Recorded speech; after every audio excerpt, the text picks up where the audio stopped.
Hey, this is Blastzone Mike, and this is Hanging Out of the Box.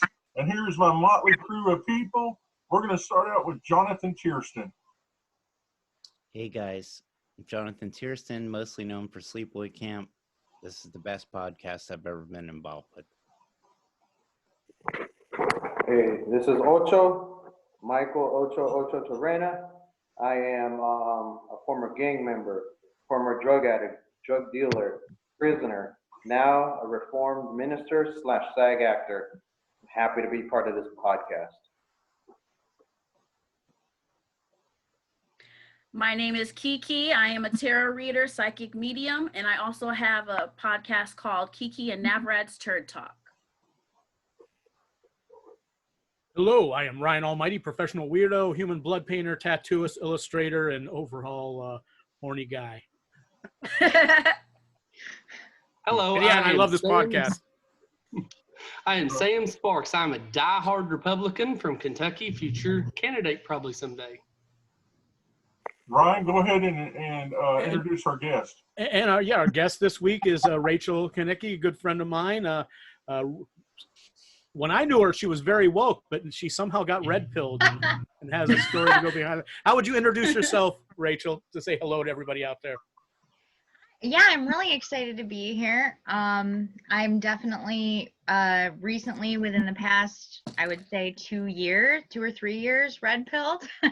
And I was pretty obnoxious before, so thank you, Ryan, for tolerating me. But... I always thought you were awesome, so... Thank you. All right. And hey, as I would say, Mike, and you know this, red pill, blue pill, KiKi, I love you. Love you red too. Pill, red pill, blue pill, I don't care. Yeah. Be honest. Mine's is a green pill. yeah, sure is. Honestly, be honest to your word, and then we can have a reasonable discourse. Well, and exactly, Johnathan. Yeah. Johnathan, you're totally right. I mean, it takes different views to generate an energy, because nobody has all the answers when it comes right down to it. It really does take different views and discourse to really be able to find that common ground that's going to be what saves us all in the end. And that's why I love you. And we've talked about this, at length. You and I have talked about this repeatedly.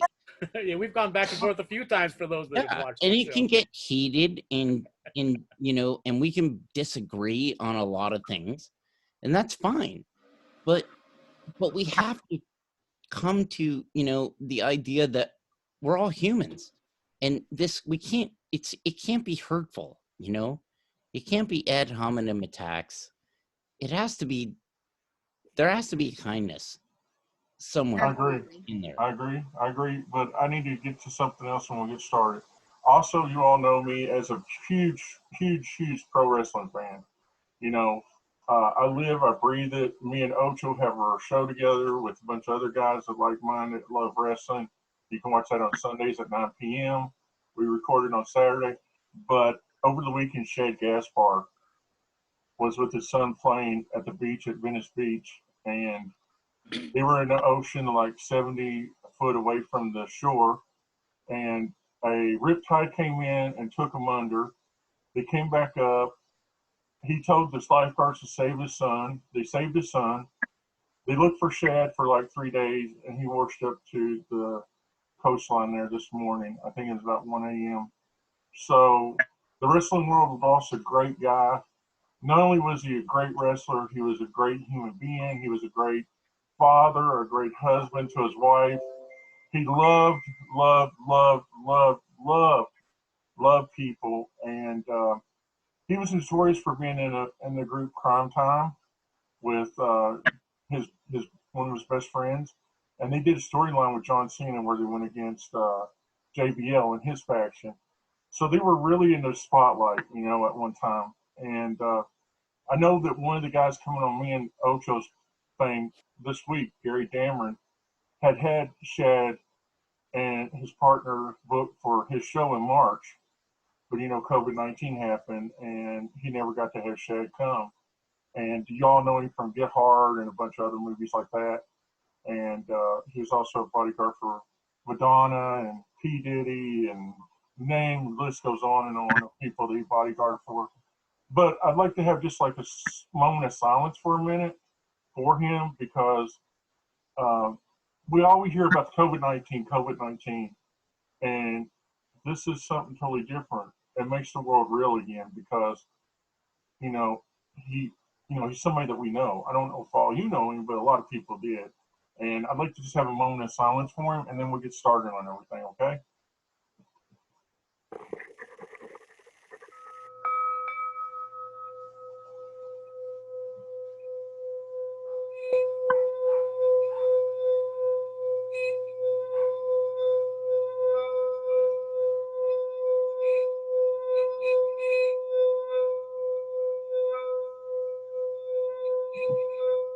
Alrighty. And Johnathan, you said that you had somebody you wanted to talk about that's sick right now or something? Gosh, I can't even remember after that. Because that one's so impactful. If you want, we can come back to it, Johnathan, okay? Yeah, that's fine, but that was so... Don't forget Fred Willard died too. Yeah, Fred Willard just passed away too, you all. Well, at 86, which is, I mean, bless him for lasting 86 and constantly going on Jimmy Kimmel's show. Right. He was funny till the end. Got to hand it to him. Wow, that's crazy. Just killed it. You know, he did Space Force, which Donald Trump now. Oh Lord. Oh Lord. Go ahead. Did we take a shot? No, it's not a shot. It was that Space Force was created in I think it was 73, whatever. I can't even remember. And that he somehow still had the uniform and it still fit. You know, go ahead, Ocho. What were you going to say, Ocho? Yeah, I just want to say it just hits hard because I'm a father, and I know I may not have known the man personally, but it hits hard because I would have definitely done the same for any one of my kids. And it's just sad that somebody was taken so young, and his son's going to grow up knowing my dad died saving me, which is kind of sad. He's a hero. He's a hero. You know? So I just wanna say it's a very sad thing, and it's sad when any celebrity dies, but to go that way, it's pretty messed up. So that's why I don't ever want to lose any one of you guys, because I cannot get through that. So everyone stay healthy. I'm not great at it. No promises. I'll see you in the afterlife. I'll see you in the afterlife. If I have to get you by your horns, you're gonna fail. be very gentle, Ocho. You're tender and sensitive. All right, let's talk about hydroxychloroquine. I'll take a couple of bleach tablets. And wash it down with some Lysol. Sounds delicious. Yes, Ryan. So anyway. Do you put a little ginger in that? Yeah. Hell no, I put pure whiskey. So anyway, that's the worst part is that Trump doesn't even drink, the bastard. I know. That was a very nice tribute, Mike. And but I got to say, we all saw a very sad member of our panel on Monday. You got a hold of us. You learn kind of what happens sometimes when you put hypothetical questions out on Facebook, Mike. I know you don't want to mention any names on this. Yeah. But you were a sad camper. I never saw you quite that upset before. I think that's an important conversation. I really do. Why do I miss out on all of these meetings? I think I need to stop going to all the black meetings and going to hanging out at the box meetings. Cause dang. Well, what Mike did was he just for some reason, and I saw the shit coming down. It's like. I don't know if you're taking a lesson from me, Mike, but I'm looking for people to start shit with and to talk about stuff. Right, I talked to you privately about that. Questions Ryan. would you wear the COVID mask or not, and things like that. And you hit some chords with some people, and you found out that some people really don't want to have discussions. Some people, you better be in an echo chamber, or you're going to get canceled. Right, we're in what they call a cancel culture. That's the thing. Absolutely. Did you see Elon Musk's tweet the about cancel culture? Did you see that? I think that was today. No, but I saw something did. with Megan Thee Stallion or whatever. How she That's the was doing Savage girl, right? Yeah. She did. Now I might be getting the person wrong, but all I know is a young lady from hip hop culture that had like got the makeup on and the hair and all this, that, and the other. And people got her for that. And they said, okay, so when someone wears an African hair tie, you guys are the first ones to be upset. And you know, that rule goes with appropriation with everyone. Just be mindful. People that dress like that did not dress like that because they chose to. That was their culture. That was their culture. And I frown upon people that do appropriation. It's kind of hard, like, you know. Really, Which one? Mike. Kind of has to get to Mike. the point where people can wear whatever the fuck they want, though. I mean, I know, So- but I think it's really hard with Black people per se, because our culture, and I can only speak of me because I'm African American. you know Our where I'm going to go with culture- identity politics on all this I stuff. know, but I'm just gonna say the truth behind it is that you have something that culturally everyone has taken everything from you. That, you know, and for you to have pride in something and then someone just wear it as a costume, I feel is wrong. So if I come on next week with a dashiki, you're going to be very angry at me. No, because you just no, that's your thing. I'm just saying, you know, That's your thing. I was a good one. that's your thing. No, because Ryan is just an asshole. Rachel, what would you like to say? So, along with that, recently I saw one of my friends post something about Ariana Grande, and I don't know if you guys are familiar with her, but Okay. she's getting a lot of flack for her level of tan, I guess, because it's Oh too my dark. God, really? Her weave, because obviously that's not her natural hair. She has you know, she's got a weave in, you know, it's a long Right. ponytail. She's a And celebrity. she does try to do some, I don't know. Somebody posted a picture where she may have looked ethnically ambiguous, I would say. But Hispanic, she's maybe a African. celebrity. And they said that this was a problem. It was problematic. And so my question is, just running off that, like, so how, as an Asian woman, I tan pretty easily. And, you know, there have been times where I had my hair a certain way. Like, where is that line of appropriation drawn? Okay, hold on. I have no idea what your ethnicity is. Nor do I care. I was in love with a Filipino woman for 3.5 years. This is where it gets weird. Your level of tanning, Yeah. I mean, your level of Yeah, that's what we're talking where about these your days. hair weave is. Yeah. I remember that my girlfriend at the time was upset about her hairline because the Asian hairline is uniquely distinct, Mhm. right? Yeah. Can you address that? Yeah. Do you want me to address it? Yeah, it does, right? So Sure. she never wanted to put her hair in a ponytail, right? Mm-hmm. It drove her crazy because she was like, it doesn't look like what, you know, a Caucasian woman's ponytail looks like. Wait, so is this the picture you're talking about? No. Oh my gosh. I think that's photoshopped, but that is the picture, but her hair is different. I That's gotta say something about Ariana Grande. Can I finish my point, guys? Yeah, go ahead. Can I finish? Go ahead. The Asian ponytail is not something that happens. I dated my Filipino girlfriend, Luella was her name, Salvador, which is, you know, very typical in Asian circumstance, that they have Spanish last names. And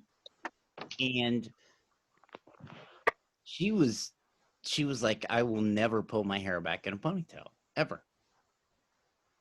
And so I don't know what your heritage is. I have no idea. But for her, it was like a horrible source of, you know, like I can't you know, my hair doesn't work like this because I have this fuzz in the front of my forehead, which is Right. didn't bother me in any way, shape, or form.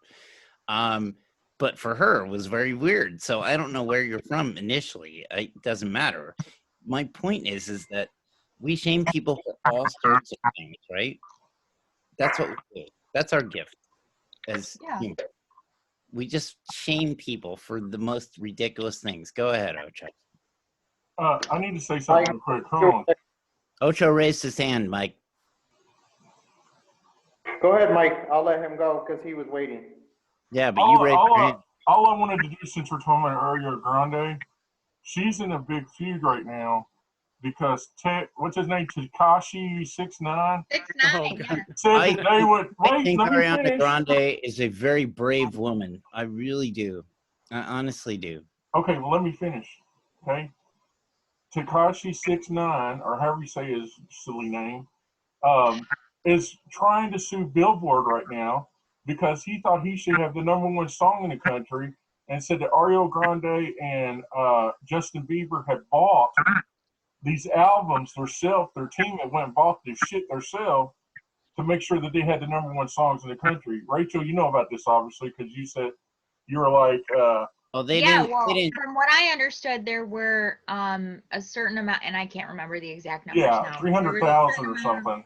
But Yeah, that's bought really in one anything day becomes from a six #1 song. I think it was like 60. It was some 6-figure number, and then 6 credit cards. Yeah, But that's 6 credit cards. In one Why day. anything becomes a #1 song nowadays. I mean, it's all But based but Tekashi 6ix9ine is cares? saying that his song should have been #1, and Billboard charts are bullshit because people can There buy. was a thing called in the 1970s. It was called. Maybe payola. people don't like a rat. All right, Yes. Sam, I love you. Thank you, Sam. You took the words out of my Sam, mouth. I love you. Wow. He had to relocate too There was because a his thing. location. There was a thing that happened in the 1970s called payola. Oh yeah, payola. Yeah. Okay, payola, and that is done times 10 right now. I mean, you can't get hit song because nobody makes money off of CD sales, obviously, or internet sales or anything like that. Everything has to be connected to a movie or a television show Or be like Erykah Badu, because she's been in Forbes magazine changing the game for concerts. I adore her, by the way. But the fact is that you have to pay to play. That is it. Yeah, Period. that's true. There is somebody who Some is more than others. Or just be a really good stripper like Cardi I B. love Erykah. Right? Love Erykah. Right. Okay, so speaking I was offered Speaking of- these deals. Wait, I was offered these deals, KiKi, For Rob, guys. 15 years ago. And I didn't understand where the industry was going. And it is truly terrifying because the ways to make money are so thin. Yeah, definitely. You're I right. mean, it is bizarre. It's That's like right. nobody can make money. It's about writing your songs. Touring, 200 days a year. Well, And that's even then, it's good not and all, great. but we're talking about people literally. The thing with, I'm gonna bring it back to appropriation, because she is a Hispanic, like Italian, so she would get darker. An Hispanic but- Italian? No, she's not Yeah. Hispanic. She is Italian. Not Hispanic, she's Italian. I was going to say an Hispanic Italian would be a No, new creation. she's Italian. So the thing is that how far do you bring appropriation and say that you're allowing someone to be something that they're not, but you won't hire the same person with the same talent, with the same, that was born with that skin tone. It happens all That's the time. problem. But that's the problem. Look at Ghost in the Machine. Ghost in the Machine was an Asian actress, but they put Scarlett Johansson as it. Hold on a second. No, that's appropriation. That's appropriation. And the more you go with that slippery slope and allow certain things, you I agree with create you this 100%. monster. What about Well, yeah, Robert but, Downey like, Jr. look in at Tropic the Thunder? movie- See, the and that's the thing because Can I make this see, very clear? the Wait, I want character to make this with very clear before hold you on. get on with your diatribe. I agree with you Oh. 100%. Here we go. Here we go. I agree with you Here we go. 100%. Uh-huh. Yeah. KiKi, Ocho. Ocho Uh-huh. wants to speak. I Let agree Ocho with speak. Say something, Ocho, 100%. because I'm about to smoke. Yeah. Uh-huh. That's all I'm saying. KiKi, I love you. But Uh-oh, there's a butt following that. we I are didn't say that. smoking pot here. We are not all pure racists. No, we're not. Most of us are so mixed we don't even know what we are. And Right. Why is it bad if we want to dress like somebody else? What's so bad about, I mean, I wore cornrows in high school and sagged my pants down to my knees. But you know what? I was just doing what I thought was cool. And I'm sorry, but this is why people don't get along, because we look, I'm a Christian, but I'm gonna slip up a little bit here. We look for little shit that is not even important about somebody or other people, and we pick on it instead of coming together as human beings. That's why And that's right. what we are right now with COVID-19. That's why we have people unfriending people because you are a fan of Trump. Who cares what your politics are? I look at the heart of a person, not who they choose to vote for. And you know what? I've told this before. I'm a Trump fan, but you know what? Love you all, and I would never unfriend any of you guys because of my political beliefs. You know what I mean? This is stupid. It's stupid to come out and say, oh, she thinks she black, so I don't like her no more. Well, you know what? I wore cornrows. Somebody tell me something.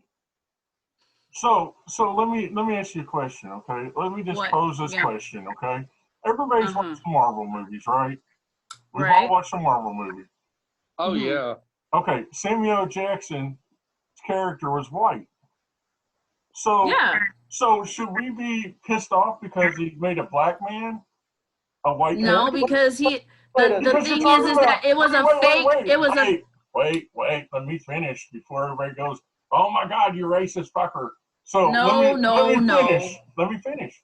So what I'm saying is misappropriation, as you're saying it, would that be misappropriation because they casted him, somebody that was supposed to be hardcore sergeant white guy, and a black guy just because Samuel Jackson was the biggest shit in the country at the time? I mean, come on. Can I answer that? It's just Can like I answer that? Wait, I'm not done. It's like Superwoman. I mean, a Batwoman. Ruby Rose just quit the show. So the first thing they say is, "Oh, we got to get another good-looking LGBT, whatever the hell it's called, girl to play Batwoman for the new season in season 2." So is it like we have to go down those roads all the time? Oh, she's got to be gay or she can't be Batwoman. You know, he's got to be white or he can't be, Storm, for God's sake. People freak out about The Storm. only thing, I mean, the only reason why I bring up appropriation is because if you say, I got a big ass because I wanted to replicate a black person, I think somebody would say, okay, I got you. Do you know that there's a German lady that wants to be black? She got melon put into her skin and she has these freaking big ass boobs and she says she doesn't want to be white and she says that black is not a costume. This is a white one. She got some skin put in her melons too. Yeah, he did. Hey, but Michael it's like Jackson wanted to be white. What do you want to say, Ryan? Okay, let's see what Ryan wants to say. I mean, it's an interesting subject about the cultural appropriation and things. I mean, personally, you know how I feel about identity politics. People should wear whatever they want, whatever they're comfortable with. But when you were speaking, Ocho, it brought up a question that I've actually thought about, and I haven't got around to asking you. Being that you're a working actor and you're also very vocal about being a Republican and a Trump supporter, have you found that you've been discriminated as far as the acting circles because of your political beliefs? So I tried not to, well, I'm coming out now and telling this on the podcast so everyone will see. I tried to avoid that because I see the hate that people come out with. But you know what? Cheers to you for having the balls to be completely genuine. More people should be. Because, Yeah, I mean, we've constantly seen people going out there virtue signaling, reciting the proper rhetoric, and it's so disingenuous. And you are a genuine person. All you guys know me now. Would you say I'm a horrible person? Would you say I'm a despicable person? No, not at all. But I don't think people are despicable people because of their political beliefs, whether it's right or left. People think otherwise because of who you vote for president. You know what I mean? It's stupid. It's like I said, I judge people by their heart and by the way they act with other human beings. I know Johnathan is a Democrat. I know Johnathan hates Trump, but you know what? I love that man, and I don't hate him. You know what I mean? That's you kind of hate him. I don't hate him. I don't have that in my body. And her have different not political hate beliefs, but I love Nah, man. But if I saw you on the street, I'd pick your ass up anyway. Yeah, but my point is that, and this is why I love Michael. But I chew your ass out about my beliefs because you trapped in that car and you have nothing to say because now I'm gonna go faster. And then you're gonna be like, oh my God, you need to shut up. I'm not gonna get high and drive. So we're just gonna be in that car. Right. Oh, okay. Sam and Rachel are trying so hard. I'm speaking to Michael. Ladies first. Michael. Sorry. Guys. Go ahead, Rachel. Michael, if that's okay. Okay, Rachel, what was you got to say? Sam, you're next.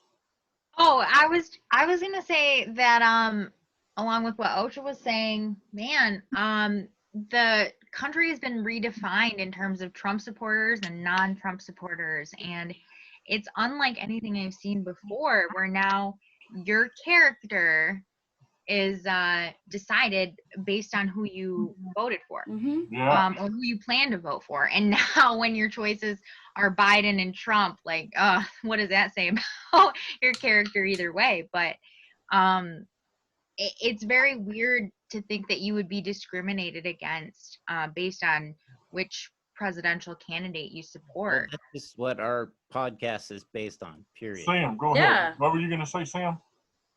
Look back in 2001. Look at the Dixie Chicks. Does everybody remember the Dixie Chicks? Yes, when they said the stuff about Bush, and then they didn't win shit, and they were that George Bush was from Texas, and they was ashamed of that. That's all. Yes, and they're still paying for that for today, and that makes no sense. I just think they're still paying for it. Back I up, like to see the Dixie Chicks come back. Sam and KiKi, I love the Dixie. What? And I'm not gonna. I know. I love the Dixie Chicks too. I love the chicks with dicks too. I love the Dixie Chicks. We all love the Dixie Chicks, and I'm saying they should not be paying Chicks for something that they had freedom of speech of saying. It's ridiculous. He's not even a president no more. Podcast. Let's make that. Yes. Bring the Dixie Chicks back. Did Sam actually finish his point though? He was we went off. Sam, go ahead and finish your point, man. But here's the deal. I'm a little excited. Well, we look how the times have changed. You know, just in that length of time, one statement against the president, and your entire career was depleted. You don't see a whole lot of James Woods these days. It's like the new John Kennedy, right? And you know this. Today's day and time, you say that. I mean, it's okay to talk crap about this person, but if you talk crap about this person just John because Kennedy, this one believes this way, it's awful. Sam, the new John. I feel that. You know the new John Kennedy, who's the senator, right? You're not raising your hand, Johnathan. You promised you weren't going to interrupt us. But you know what I'm talking about, don't you? I don't. Everyone get a shot glass. Maybe. If you don't drink, put water in it. Just take a shot. He talks like he has a Southern accent, but he went to Harvard Law School, and that dude does not have a Southern accent. It's completely made up. We have another let's get back on to Hey, did Sam finish what he was? Hold on. Did you finish your point, Sam? Before. Yeah, let Sam finish the point. That's fine. Hold on. We got a new person coming in. I want to introduce you all to Dustin. Dustin is a guy that I met from my Facebook live show. He does masks with like cool masks and stuff with paper mache. He can show you. He's been wanting to come in, and finally he's able to come in. So everybody welcome Dustin. Dustin has a different version about what he believes, like all of us. And we're right now we're talking about Dustin, about people if you're for Trump or for Biden, that you can't be friends with people because people get butthurt and want to like call you names. Okay, so that's what we're talking about, Dustin. So let the battles. I just got everything set up now, so I can hear you. All right, so everybody continue. Okay, who was talking? Dustin. Sorry. Yeah. Welcome. What do Thanks, you think? how you doing? What do you think about it, Dustin? So what I was saying, can I finish? Oh, Yeah, go ahead, Johnathan. Go ahead. Go ahead. I love you. Oh, sorry. Mike, I go love ahead. Choo choo. I love all you Chicken, guys. chicken, chicken, I do, chicken, honestly. chicken, chicken, chicken. you. Oh, I love it when you do. Stop it, KiKi. Come and ride the train. Ride it. But Come here- and ride the train. The here's the choo deal. choo train. We- Come on, we everybody. all- Let's do we it all because he's going to keep get on along. talking. KiKi, for the We love of all- God, stop. After we understand each other's differences in the political realm.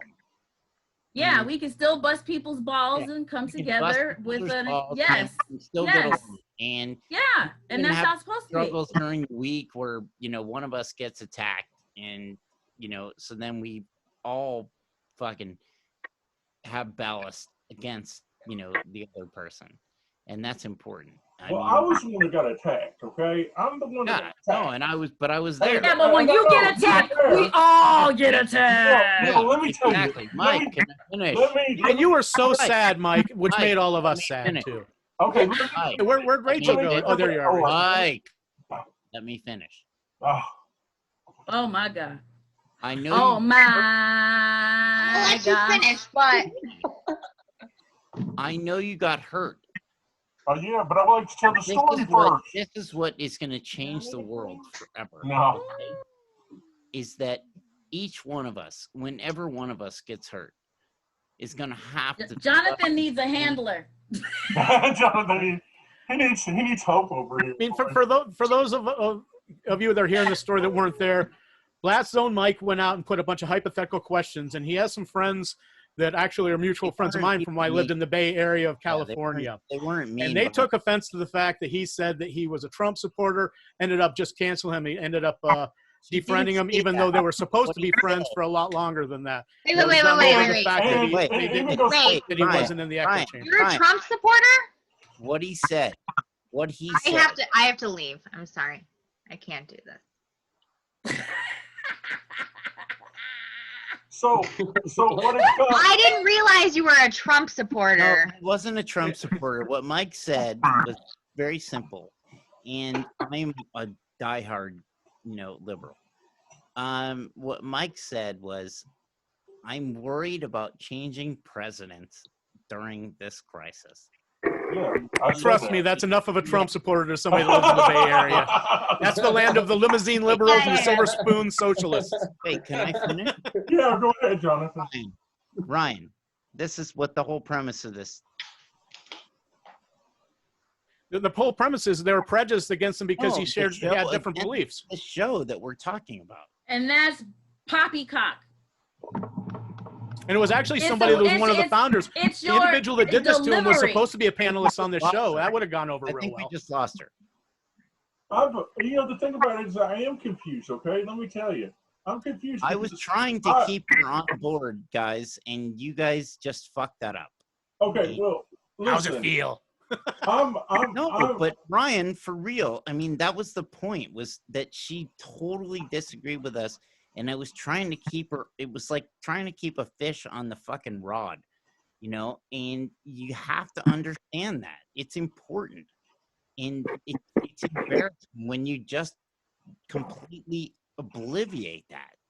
And you just did that. And it pisses me off. Because how does it feel? We know. It's better to be pissed off than pissed on. Ask all the girls that got unless you're German. We needed to keep her on the field because, guys, that's our fucking audience. Yeah, I know. Hey, that's our audience. I don't know what the fuck you talking about. I don't give a shit. I'm sure that feels great. No, I was just wondering because we're talking a lot about what happened with Mike. So the story was somebody who could have been. I want to get a clear, precise.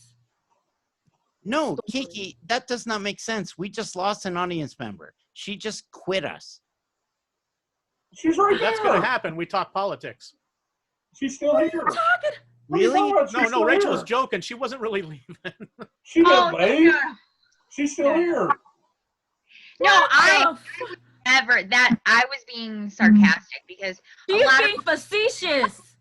A lot of people would walk away. Oh, I didn't realize there were Trump supporters on this podcast. Yucky. Oh my God, she's still here. Yeah, she's making fun of people that will turn their back on you because that is like a real blooper right there. Johnathan cries because person telling TMZ. No, because in all honesty, I have never been so happy to be wrong. We have new blood here. I want to ask them, okay? Let's ask Dustin. We hadn't heard from him at all. Dustin. Yeah. What is your political thing that you have for yourself right now? Well, I'm not too sure, to be honest with you. Just be honest about it. I'm just kind of in the middle. Centrist. Like, I don't think Biden is a good choice whatsoever. I think he could be the absolute worst. And I know Trump's done some shitty things, but there's some decent things he's done. Wait, tell me what the decent. Wait, Johnathan, let him finish, okay? I'm just asking. Okay, well, see, I don't Hold on, Jonathan, I'll tell you 100 politics too much to like really give a good example. Yeah. I mean, I hear bad things, I hear good things. So for me, I'm just kind of in the middle. Can I send you some links? Sure. Okay. Yeah. That are really centrist stuff. If they're all from the HuffPost, it doesn't mean anything. You guys. No, I mean, yeah, you can send me some links. I don't mind. It's going to be real. And you got to check it on Snoops and see if it's real. I'm telling you straight up, this is the most corrupt president we've had in, well. But you can't blame. Look, I don't support Trump, but no. Because see, I am a minority in this country, and yes, he is doing something bad, but it's not just him. It's a whole nation of people acting stupid right now. It is not just Trump. Not that. I believe no.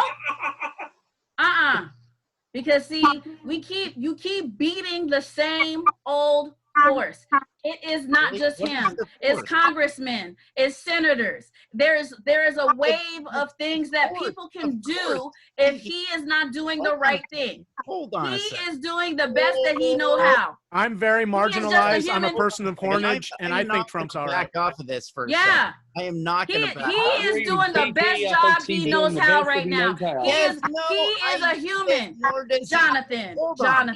If you had that much power in a pandemic, what the fuck would you do? I'd be in the corner smoking weed going, oh my God, oh my God, oh my God, all these people, oh my God, oh my God. You're like Flip Wilson. It's brilliant. Okay, so I'm just saying. I have to KiKi, I wish I could kiss you. You just said nice things about Trump, and you're one of the. Do I get a moment? Left-leaning Enough. Hold on. Oh my God. Wait, do I get mic drop? No, I gotta ask Rachel. Rachel, where are you political? Right? Where are you, Rachel, politically? Wait, Mike, I did not get to say anything. Okay, but you will. Hold on a second. Rachel, you got to remember we have guests, Johnathan. Be quiet. So, Rachel, where are you in all this, okay? As far as Trump and politics go, so I used to be very, very left. Within the past few years, I've moved more towards the center. Now I lean more right. I will definitely vote Trump. I know, I'm sorry. Don't be mad at me. 2020, Trump 2020. I got a question. And I never, the crazy thing is I have a question. Thought I would say that. Very specific question. Okay, go ahead, Johnathan. Ask your question. When you hear him talk publicly and just lie about everything, like just make stuff up constantly. Look at Sam. He's over laughing. Look at Sam. He is like going into a spectrum epileptic shock. What does that make? He's like, oh my God, oh my God. Oh my God. Sam wants to speak. I want to speak so bad. Yes, listen to Johnathan. I can't wait to get cut loose this time. How does that make you lean towards voting to him? So I used to say the exact same thing, and actually publicly I would say the same thing. Do you believe that he's lying, or do you believe that he's telling the truth? I think that people are judging him on whether or not he's presidential, meaning whether or not he's articulate. Other than himself, period. But I think people are judging him based on whether or not whether he's speaking the rhetoric that they like, or whether he's. Hold on 1 second. She's trying to answer you, Johnathan. No, but do you believe 1,000 anything truthful ever? Yeah, I have heard a lot of truthful things from Trump. Truthful things that people don't want to admit. Are you talking about like factual, like hydroxychloroquine? Tell me another one. Tell me another. That was his bad, and that's what I'm saying. He's an uneducated person. Just because you have money doesn't mean that you have the bronze. I'm a president, not a doctor, Jim. Yeah, I mean, but I think people scrutinize the things that Trump says in a way that you wouldn't. And I say a lot of fucked up things on this podcast, and I know that I am not freaking perfect. And I know that if I had that much power, let Rachel answer. Let Rachel answer. I'm trying to have a one-on-one conversation, and everybody is injecting themselves. Okay, I'm listening. I'm listening. Okay, so you and I are having a one-on-one conversation. Okay. Is Donald Trump obese? Yes, probably. Did his doctor say he was? Oh, yes. No, his doctor said he wasn't obese. Oh, okay. Right about his weight. Okay. Is I didn't know Trump that. actually taking hydroxychloroquine? Yeah, I saw that. We don't know. We have no idea. Is Jared? So are you just trying to drive home the point that Trump is Jared dumb? Involved with a company that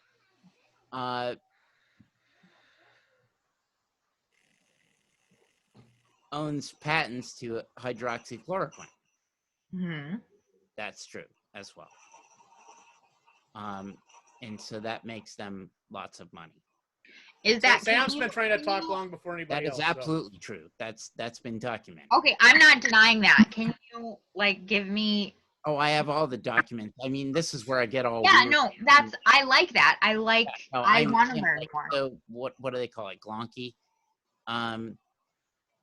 Because I look at the right wing stuff, I look at the left wing stuff, I look at all of it. That's important. But the point is that the Trump presidency is so corrupt, it's like mind numbing. It's like everything they do makes money for the kids. Even, Eric, who barely has a brain cell, I'm gonna let Johnathan. I don't mean to cut you off. Okay, but Sam has been waiting patiently to go at you like a pit bull. So I know he's not even bobbing anymore, though. So Johnathan, please let Sam say what he wants to say, and then we'll go to KiKi and Ocho, and then we'll go back to whoever. And Dustin. Wait! I gotta say something, Dustin. Yeah. It is Johnathan Tiersten from Sleepaway Camp. If you're looking at him, that's really the deal right there. Okay, because he's a big fan. He's a huge fan of horror movies. Dustin, me and Johnathan put this podcast together with KiKi.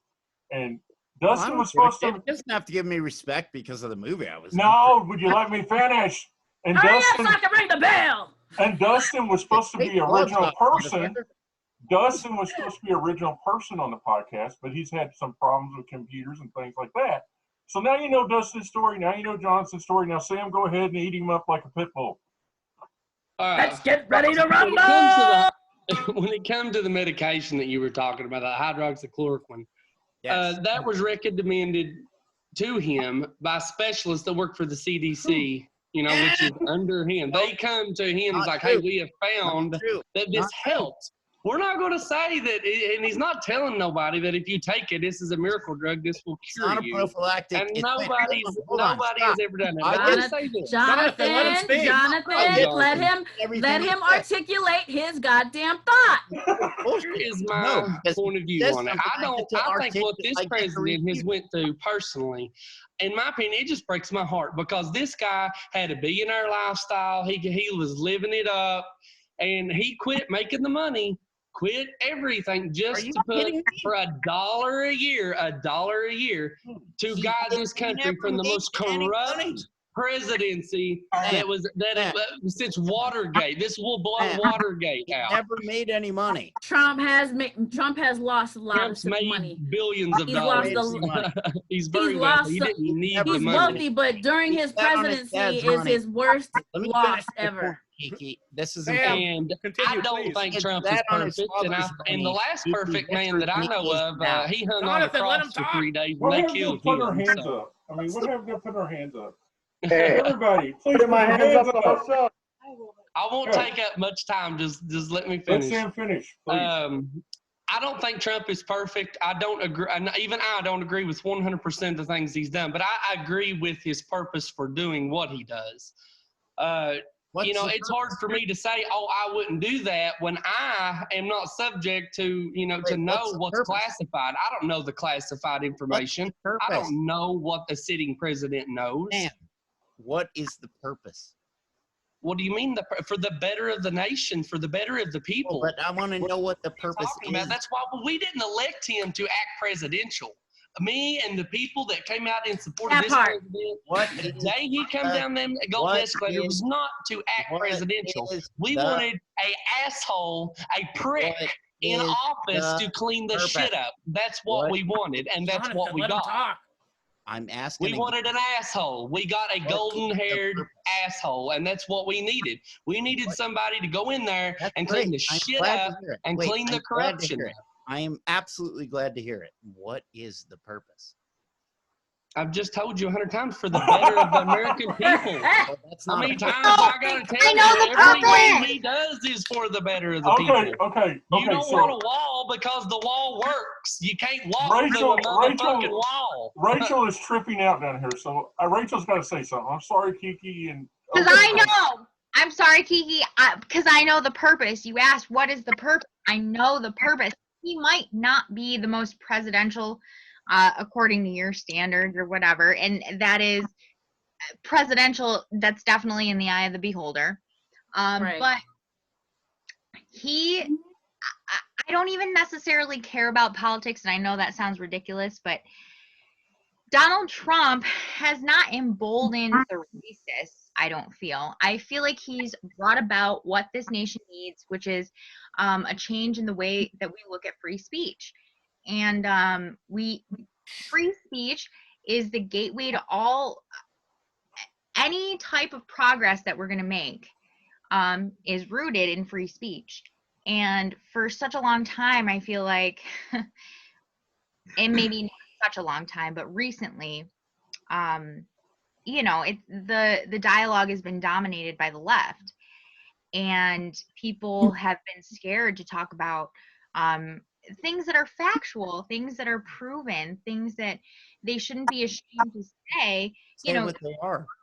Can I say a statistic without it being racist? Like if I say this is proven as a fact, and I'm telling you this, and you're going to tell me I'm racist because of it. Like, that's the type of thing that's going on. And Donald Trump, regardless of what I think of him as a politician, I don't agree with everything he does, but he definitely brought about, he stirred shit up in that regard, and it made it obvious that there's a cancel culture, and we need to combat the cancel culture. Yeah, Ocho. Mike, what do you think about canceled? Wait a minute. Wait. Can I ask Ocho a question? Ocho's coming up, but Dustin's sitting down here. I'd really like to hear some of his views because we hear our views all the time. So, can you talk about that freedom of speech, Dustin? Because what you do and how you and the music you listen to, because I know about you because we talk. You're into like more black metal and more explain to people. You explain you to people, okay? That way they know you. That way they can understand your freedom of speech or the way that you feel about it. Well, being an artist, I feel like you should be able to do what you do with little to no censorship. Not saying that you should just go out blatantly attack somebody because of where they come from or what they do, what they look like. But you should be able to express yourself without someone else coming at you just because you make a certain type of art, whether it be music or paintings, masks, like what I do, movies even. You should be able to do all of that without someone being down your throat about it. Within reason, of course, as long as you're not blatantly attacking somebody. I got banned on Instagram and Facebook for my artwork. Really? Uh-huh. Dustin's I didn't know that. Too, haven't you, Dustin? What's that? What do you do for The, your the artwork? Charles Manson artwork with the blood in his cremains, I completely lost an Instagram account, and then because of some trolls, I have to be real careful on Facebook. I got a week ban, then I got a 30-day ban all over the Charles Manson artwork. Dustin, Yeah. you've been banned before too, haven't you? Haven't you been banned before on Facebook? Oh, I've been banned many times, but mainly because people don't agree with what I think should happen with like rapists and pedophiles and stuff like that. But that's an entirely different subject. Oh, So that I've been sounds like a banned for great that. subject, though. Yeah, Talk I about could get it. on that Let- one.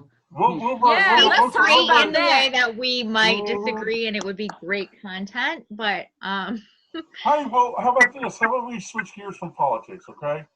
Let's What ask. the hell are you talking about? Let's ask the guest, okay, That what wasn't they would like to politics, talk about. Let's see what they want to input that we can talk about that they want to talk about. Oh, So, y'all. Trump. No, I'm just kidding. She trumped you. so Rachel, what would you like to talk about? Politics Tell us and something you'd like to pedophilia, talk they always about. go hand in hand with me. Damn, I don't know how to not be political these days. Well, you don't have to be Because- political. We can talk about You can be Carol political if you want. Baskins, for God's sakes. I don't care.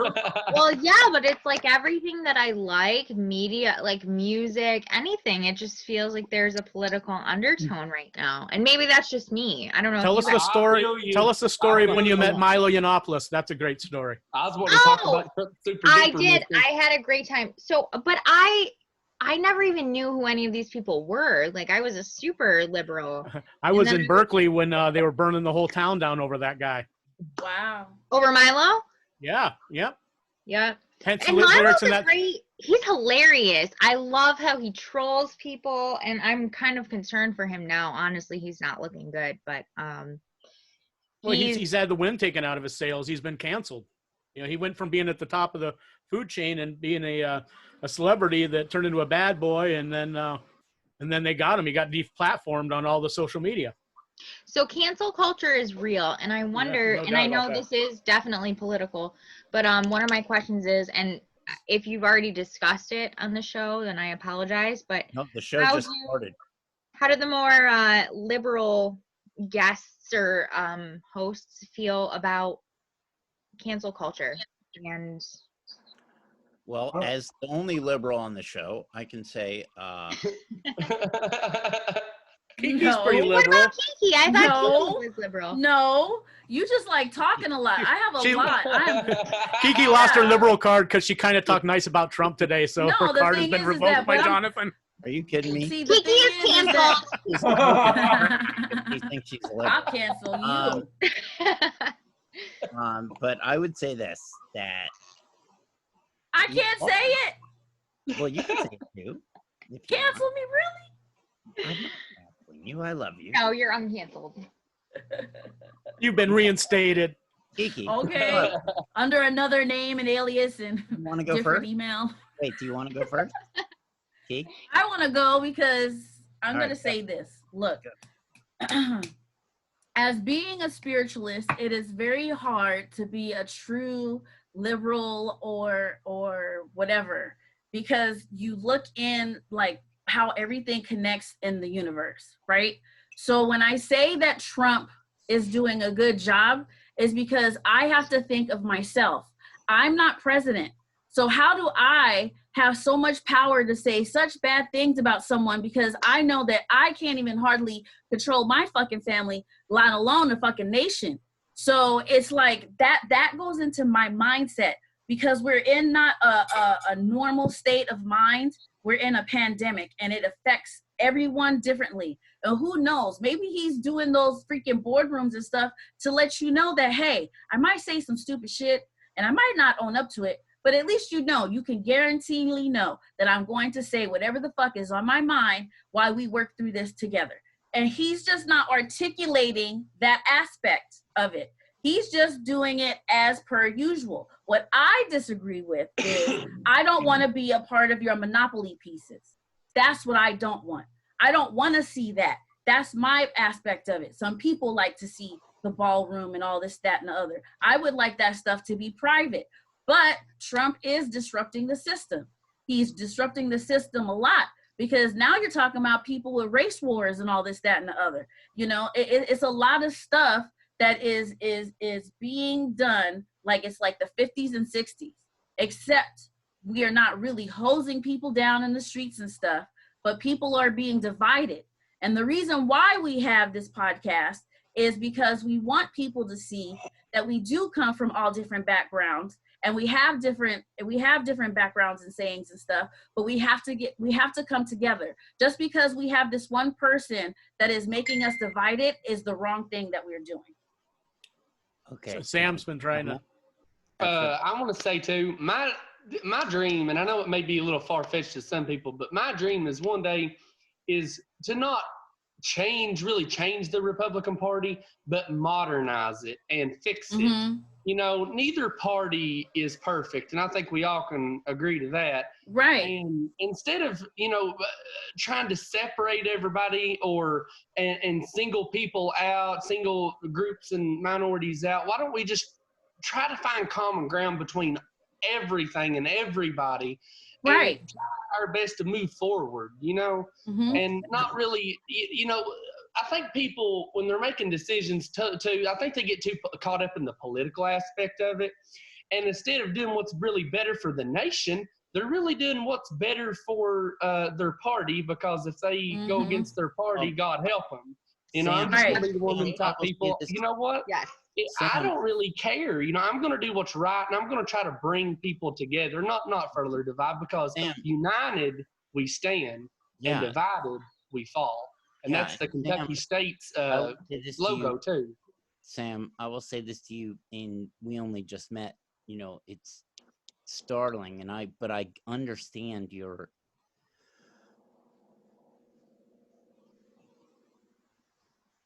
the feeling you have. I get it.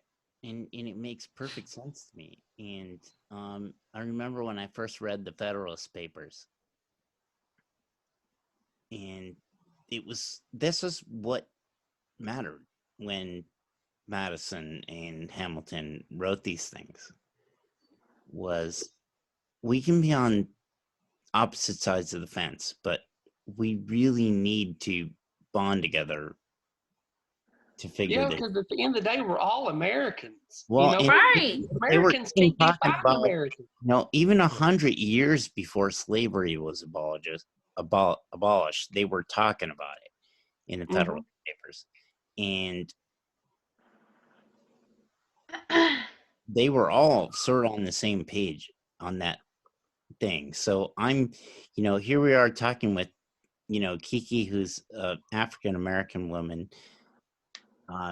We have an Asian American woman. I'm a Jewish American. Don't forget a person of hornage. Yes.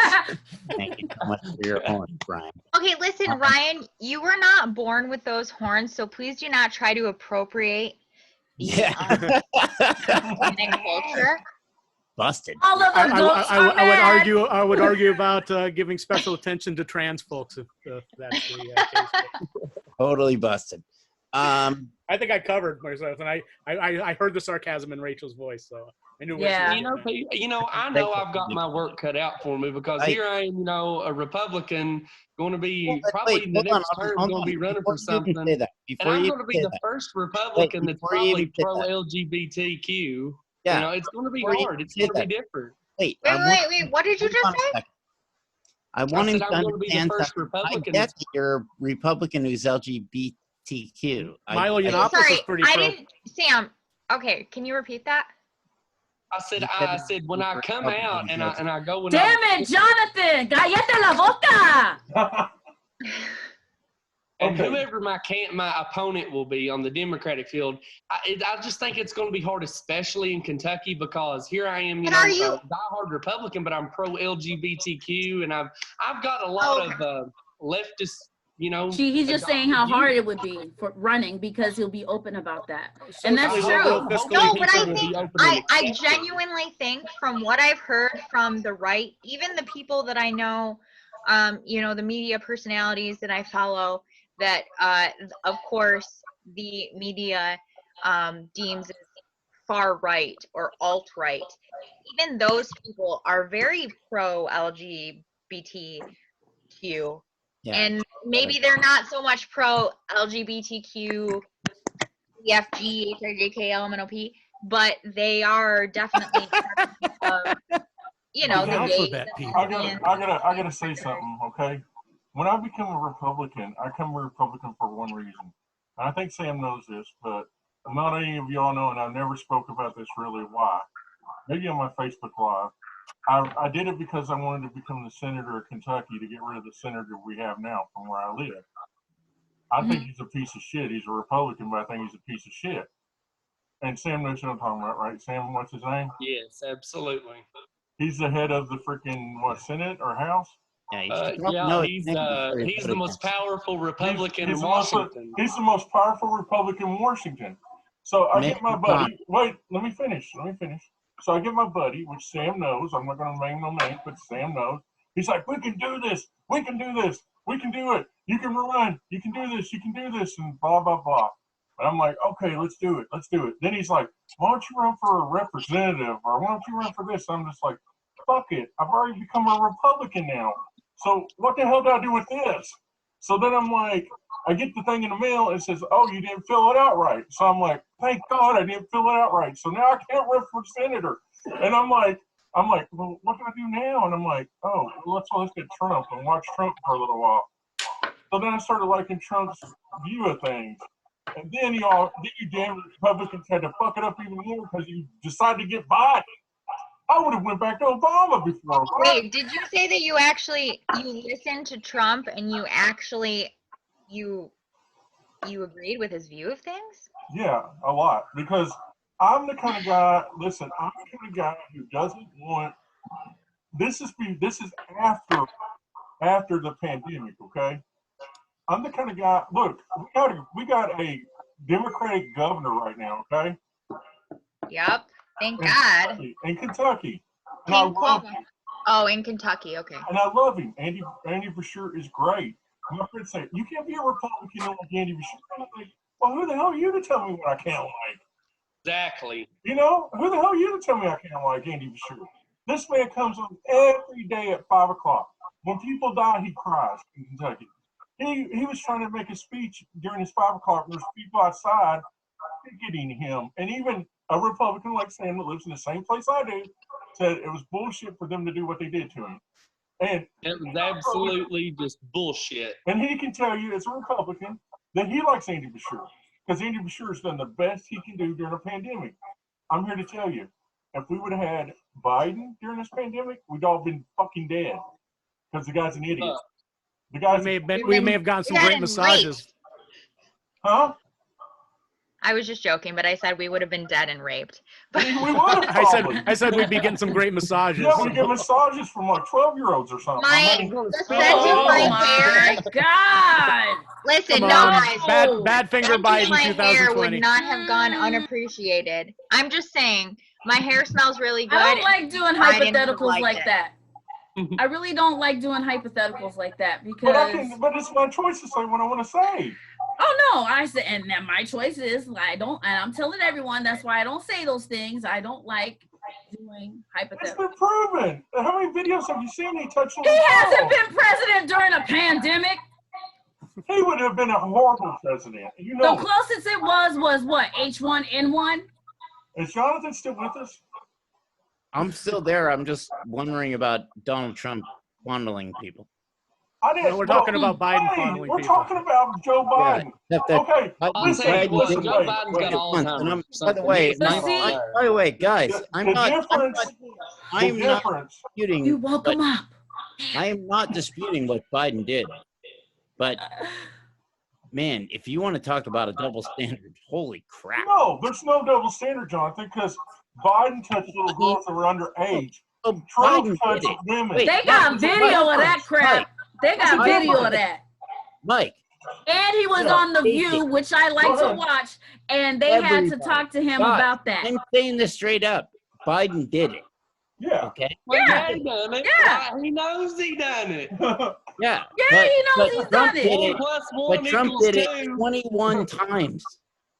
To an adult And woman, I think that's worse than grabbing one lady by the ussy that wanted. And Trump admitted that he did it 21 times. So I'm just saying that's he can run on. I'm not saying Joe Biden is a good guy because he's. What did Trump admit that he did 21 times? I've never known Trump to admit to anything. But me, come on, for God's sake! To grab him by the pussy? Are you kidding me? Okay, grab Marilyn Monroe's pussy pretty hardcore. Fine, give that up. Happy Ocho. birthday to you, Right. KiKi. Ocho has Happy something to say. birthday. My point Ocho, is that if you're talking about sexual assault, that is not going to be an issue that. Nah, you just, It was be quite like an R. issue when it was Kelly Kavanaugh, and though, warn you wasn't it? that he's a pedophile in all his songs. No, I'm just saying straight up, and you can bring up Brett Kavanaugh too, but there's no way that he's going to run on that issue. There's Okay, I'm going to say this, and I'm going to... Cool. Is he going to run on that issue? So, sorry guys, I dropped out for a little bit because my phone died on me. Okay. I was using a cord that I thought was good, and my dog bit it. So. I've done that. I've had that problem. A dog is Backup for the backup. A dog has now been charged with sexual assault. But not that. I thought we were switching. Your on dog politics. has been canceled. I thought we were switching on politics. I come back and we're back on it. Your dog will be dealt with accordingly. But what I want to say is a question to Johnathan is: do you think that Hillary Clinton would have been a better president? I mean, dude, like Rachel's her husband's known for his sexual exploits. She's known that if you talk bad about her, you dead. But you're asking that as a very veiled. You're not really asking. Come on, that Come on, he did. You just don't want to answer it. Get some cojones and really answer. Hillary's not all bad. She probably killed Epstein. I am not even gonna lie, and I know that this is Wait, does anybody want me to answer that? I love the vitriol and the outrage before I even answer the question. Look, the thing I didn't like is that Hillary Clinton was the GOAT in both races, and I didn't like that. Question yet. Okay, but she always had her hot sauce. I love this though. I have not answered. Put it on jerk sauce, baby. Everybody already answered the question. So I what is voted for Hillary Clinton over Donald Trump. You did? Hey, I voted for Hillary Clinton over Donald I voted for Gary. I voted for Mickey Mouse. And he got 2%. Hey, Mike. Did anybody vote for Gary Johnson? Hey, Mike, that's probably why you're still alive. Question. Ocho asked me a question. Nobody. Did you? Waited for the answer. Did they? Okay, Johnathan, tell us the answer. Nobody. Yeah, because when I voted for Gary Johnson because I did not feel comfortable voting for Hillary Clinton because. All right, but nobody honestly, my whole thing was just like she's a bitch and I don't like her. Anybody answer? But then when I went, I liked her diapers. That's the whole thing I don't like about politics. It's like, let's stop pretending that our marriages are great. Let's stop pretending that we're perfect people. Let's stop pretending that we're the epitome of American morality. You know, understand that's just who we are, and that's what I like about Trump. Do you understand? He's doing that. He shows it time and time again that he is very authentic And I don't in the way that he thinks. But I I'm don't not saying necessarily that it's think right. he's immoral. I don't necessarily think that I he's guess I'll never get to answer the question. anti-traditional values. I just think that he's anti spin, and he doesn't like to just, Because he's rich. you know, make things look nice for the sake of media, for the sake of politics. Oh my God, Rachel, we're like twins. Oh, I love it. I just want to make Donald And Trump. we are both women of color. We are. Yes. So I still want to hear. I still want to hear Johnathan. what Johnathan thinks Yeah, let's hear about what Hillary Johnathan's Clinton. going to say. Johnathan, talk. Yeah, Johnathan, go. I'm I sorry. don't think you do. I don't think you do want to hear this. Yes, we No, do. I do. I really Oh, do. yeah, we definitely want to hear it. There was Yes. a 25-year campaign against this woman simply because she was female. Hillary? I believe it. I got a good Hillary Clinton story. Can I finish? I watched Benghazi and I thought that let she was in Johnathan it. finish. Johnathan hasn't got to talk Yeah, all that's what tonight, I was hardly. Let saying. him She'd finish. get her ass out of bed and answer the phone. Yeah, I was like, where is she? When's she coming out? When's she coming out? Yeah, I was like, people ooh. died because her lazy ass wouldn't get out of bed and I'm authorize done. military. Yes. Oh You're my not going to God. let me speak, so it doesn't. That was on her hands. Okay, please let Johnathan finish his thought. Oh, okay. Go ahead, Johnathan. The Clinton Foundation has the highest rating of any foundation for charity in the history Haiti thinks so. of the United States. And what news media do you watch again? No, I'm talking about this is a nonpartisan.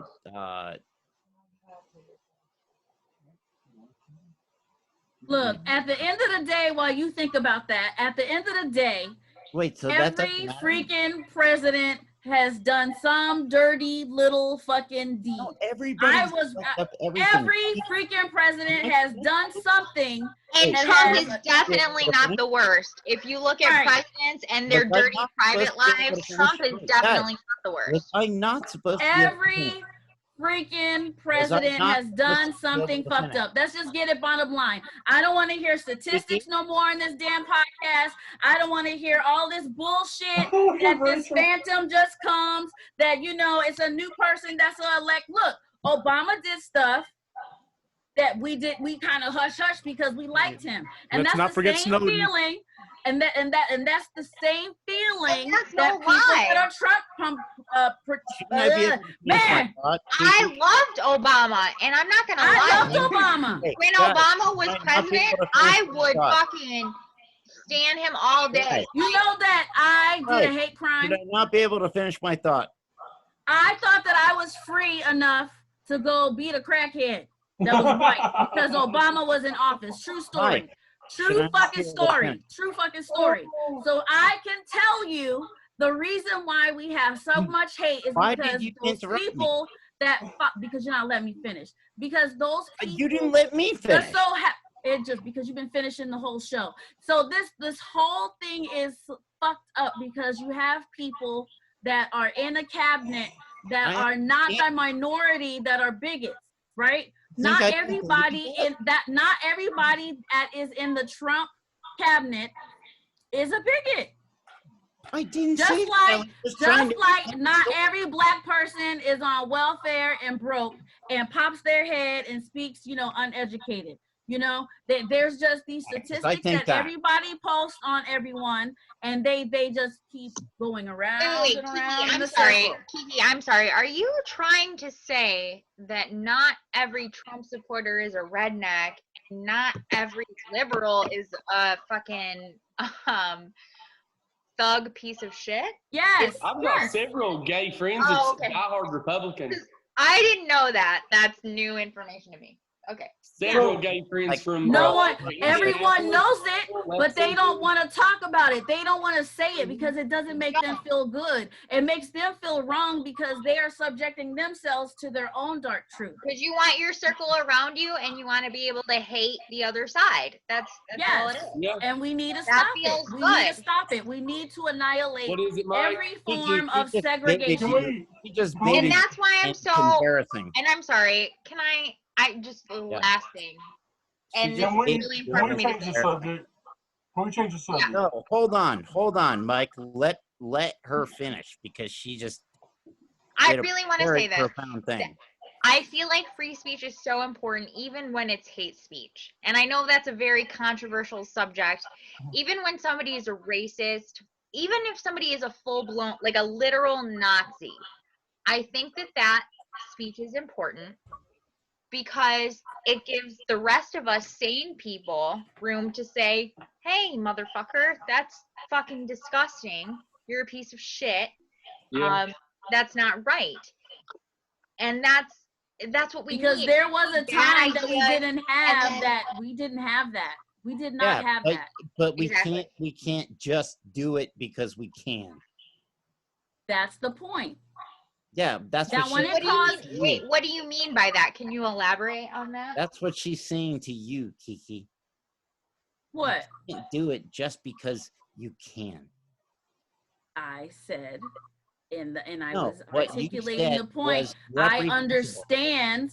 I said I understand. I said I understand what they went through. Now, I didn't tell you the story. What happened is this person that was a white crackhead lady broke into my car. Okay? And I had to think about this because of what happened with that guy. Shut up, please. I had to think about what I did as a person when that lady came and I literally saw her break into my car, and then I went down the road and I asked her, I said, excuse me, ma'am, did you break into my car? And she says, I don't know what the hell you're talking about. And then she started talking about how she was going to invade my kids and my privacy and all this, that, and the other, and it's a violation on your house, and started doing hate crimes on me and this, that, and the other. And I whooped her ass. And I said, you can call the cops. Hell yeah. But it's like, you don't do that. You don't do that shit. But in that time, in that space, it's like, I sought it out, but she still was being hated towards me when she knew that she did the wrong, when I could have been like, hey, I could give you $20 if you were honest, but now you're saying that you're going to violate my privacy and my person, and then be hated towards me because of my color and my skin. Well, that's very wrong. And she needed her ass whipped. Yeah. So it's like, that's fucked up. Just because you think, and she told me, she said, I'm not going to go to the other people's house because, they need it. You need it. And I was like, what the fuck is she talking about? And then I had to think about it. All three of my neighbors were white, and we were the only Browns that live in the neighborhood. And I'm like, really? Really? You're going to be a meth head and be racist? This is some crazy crap. So, honestly, though, I would be like, yes, I do need it. Please give me everything that you can. I need all the help I can get. Please send everything to my address. I'm a brown person. I am suffering. Give me your money. So Johnathan, let's switch gears. Did you have something you want to talk about tonight, or did you not?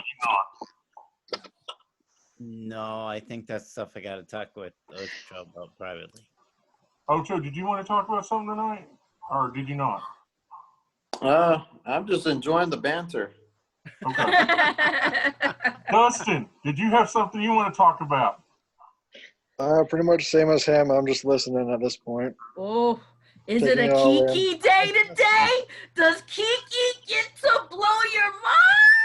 So Ryan, do you have something you'd like to say? No, we were talking about the whole thing where the Californians canceled you. I never even got to tell that story. Did you get canceled? I never got to tell the story. So what happened was... Well, I tried. I know, but everybody else kept on talking, and, that's why I said we need to use mute buttons, but nobody wanted to. Anyway, so what happened was I've been putting all these things up, blah, blah, blah, what do you like, yada, yada. Well, some people come to me and they're like, I'm out. And I'm like, really? Why? You know? And I guess I kind of got butthurt because of it in a way. And I was like, dude, this is just not right. You know, I'm thinking, why would they get mad at me? You know, I mean, I'm not nobody famous, but there are a lot of people that know me. Every one of you, except for Sam, I met from doing my Facebook. Because I know Sam because he's lived here. But every one of you I found from my Facebook. Mm-hmm. So one person that can bring this many people together at a time, and you want to talk to me like that, and you just want to act like you don't care about me no more, and it just really got to me. It really got to me. So that's when I called all the 6 of you in a group and said, hey, I'm in distress. And Johnathan came, and Ryan came, and Sam came. You were busy. I know people get busy. And they talked to me, and I kind of vented and calmed down. But if it wasn't for Johnathan and Sam and Ryan, I'd probably been Stephen mad. You know, because Hope tells me all the time, you should do this, you should do this. Well, I've been with her for 17, 18 years. You know, I want to hear somebody else's point of view. I don't want to hear her point of view all the time.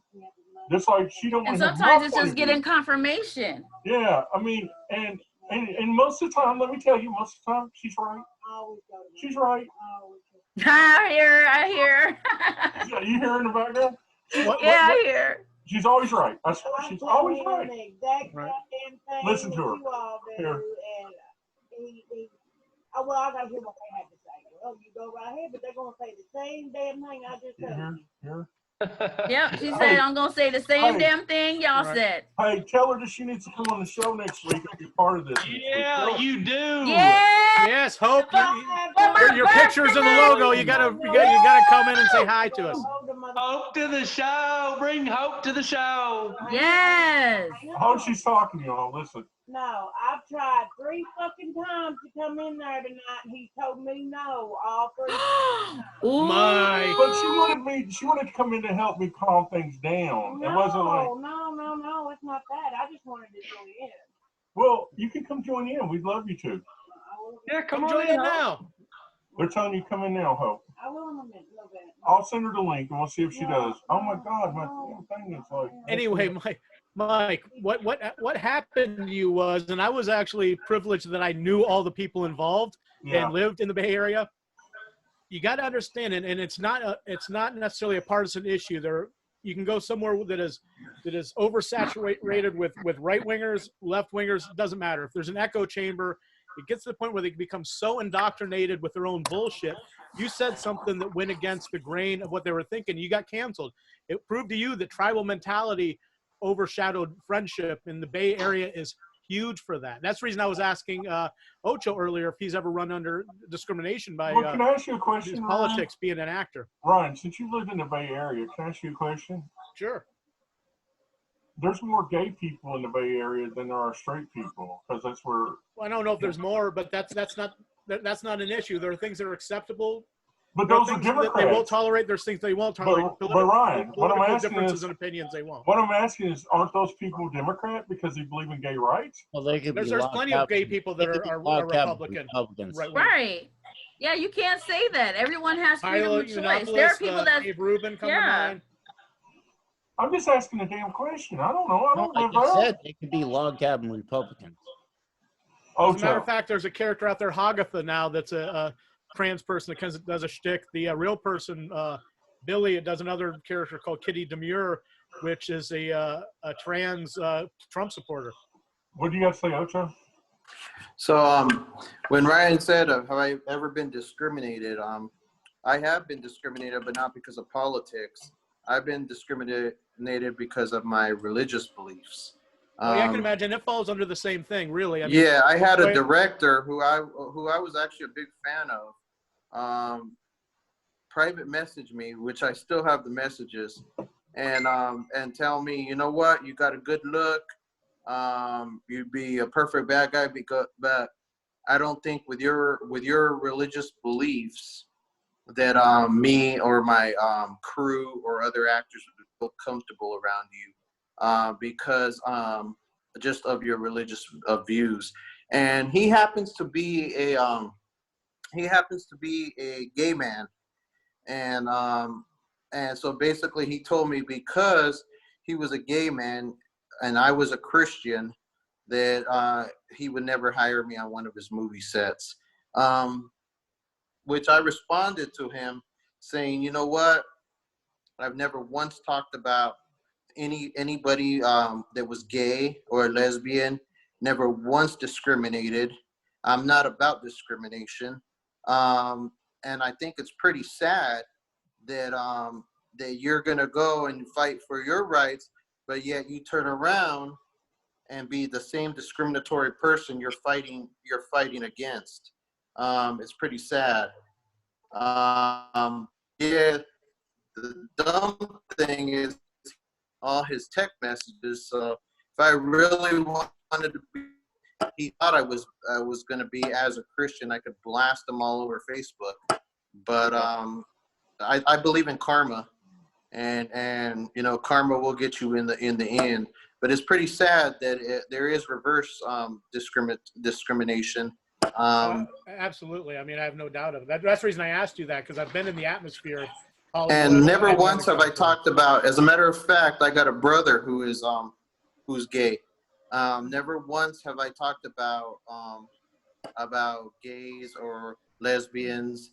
Never once have I preached hate, because I'm all about love. Right.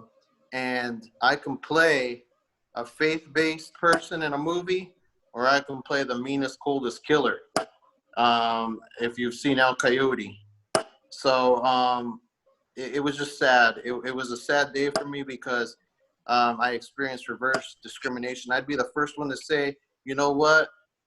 You deserve rights just like anybody else. But it's sad when those same people that cry for their rights turn around and do reverse discrimination. Yeah, there's nothing quite as there's no hate quite as pure as somebody that is hating under the guise of tolerance when they're actually very intolerant. Yeah. Speaking of that, Ocho, Dustin has done movies too, and Dustin actually does special effects and things. So there's another person that does the same thing that you and Johnathan do. You know, he's very good at what he does with. I mean, I wish I could get the mask. It's in my closet. I can't really get to it at the moment. But he does things, these masks, man, that he made especially for me. And I've got like the only, first or second or third mask you made. What is it, Dustin? Oh, geez. Of that type, it's made out of plaster strips. I think that's like the 5th one that I've done. Yeah. And he made it. I got one. What? And I was going to tell him he made it for me. Like, tell him who you made it. What were the inspirations of it? Well, you said that you really liked like lucha type masks and Kane from WWE. So I wanted to do something like that, but I couldn't quite figure it out. So I mean, I just kind of did like a little mishmash of the two. But if you ever get a chance to show them, I will. I'll dig it out. I'll do it next time. And show them a match that you've done. Show them what you've done, Dustin. That way they can see. I got one right here. It's my latest one.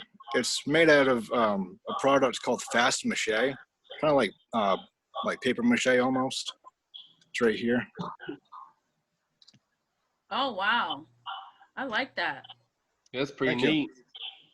And he's really good at what he does. I mean, it's pretty awesome. So yeah, I'm doing a show.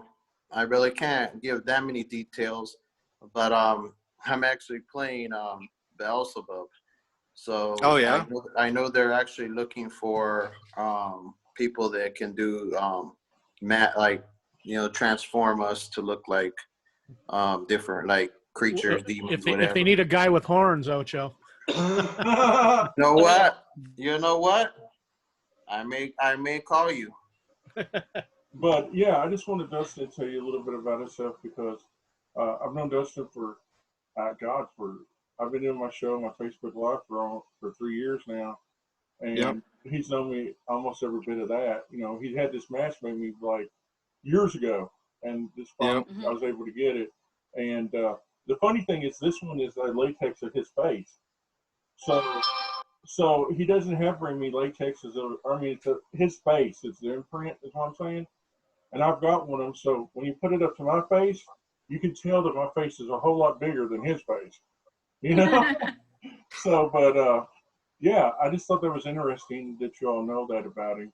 You know, and it's wild because, you know, Ocho, you do movies and Johnathan does movies, and it's cool because we've all networked pretty well. I'm definitely using Johnathan and stuff, and definitely hit me up. Facebook friend request me. We'll talk about the work you do because I know we are looking for people like you. Hey Mike, really awesome. Rachel got kicked. She said to send her an invite. Oh, send her another one. Okay, hold on. Y'all go ahead and talk. Oh, wait. I'm what's it called? I'm loving this podcast. I hope it blows up to something way bigger than all of us anticipated. I love that we can be mad at each other 1 minute and love on each other the next. We don't see color. We don't see race. And that's what's cool. That's what's so cool. We don't see that we're all different religions. But what we do is we love on each other. We are able to tell our views and be able to be friends afterwards. And that's the coolest thing. I've been trying to promote this podcast so much. I had an interview on the Pascal show. I don't know if you guys have heard of him. And I did tell him all about my involvement with this podcast. I'm just proud to know every single one of you guys and call each one of you guys my friends. And I hope that we continue on and we do something great. Means a lot. You know, when I went to Johnathan and talked to Johnathan about it, Jonathan's like, "Oh my God," kind of like, "What are you talking about?" You know. And then I got KiKi involved, and then Johnathan came on and we did it. Me and him were doing it by ourselves, you know. And then KiKi got involved, and then it just a spark in his head said, "Oh my God, do you realize what we got here?" You know. Then Ryan came. Then Ocho came, then Sam. I was involved with it earlier, but remember, because when we were coming up with the name and all that stuff, that was when Dave and everybody was supposed to. Yeah, you were involved in it, but I mean, the beginnings of it was. Mike and I started this before anybody knew what it was even a thing. Yeah, I mean, and we had to when we went to find, or I went to find because you know, but we went to find people that were different from us. You know, I mean, look at Ryan. Look at Ocho, you know, look at KiKi, even Sam, you know, and that's what we wanted, you know. Yep. Said this to my. I can't believe how I could be busy doing other stuff, having meetings, and talking about other movies, but I'll race home to be here at 6 p.m. my time Wednesday night to do this podcast. Yeah, I said how much straight I up. believe in this show. Ocho. I believe and love every single one of you guys. Yeah, Ocho, I mean, you've been such a true friend to me, and so has Mike, and so has Ryan and KiKi. And what I said is that, you know, my mom even asked. She said, you know, what is this podcast about? And I said, you'll never watch it. I said, because you'll never get it. What this is about people with tremendously diverse ideologies, you know, when it comes to politics and stuff like that. But absolutely consistent ideologies when it comes to how much you love people. And that is something that nobody can understand. And, you know, there can be really different ideological differences on social media and stuff like that. But what happens in this podcast is people who completely are on different platforms being willing to disagree and then find out what their points of agreement are.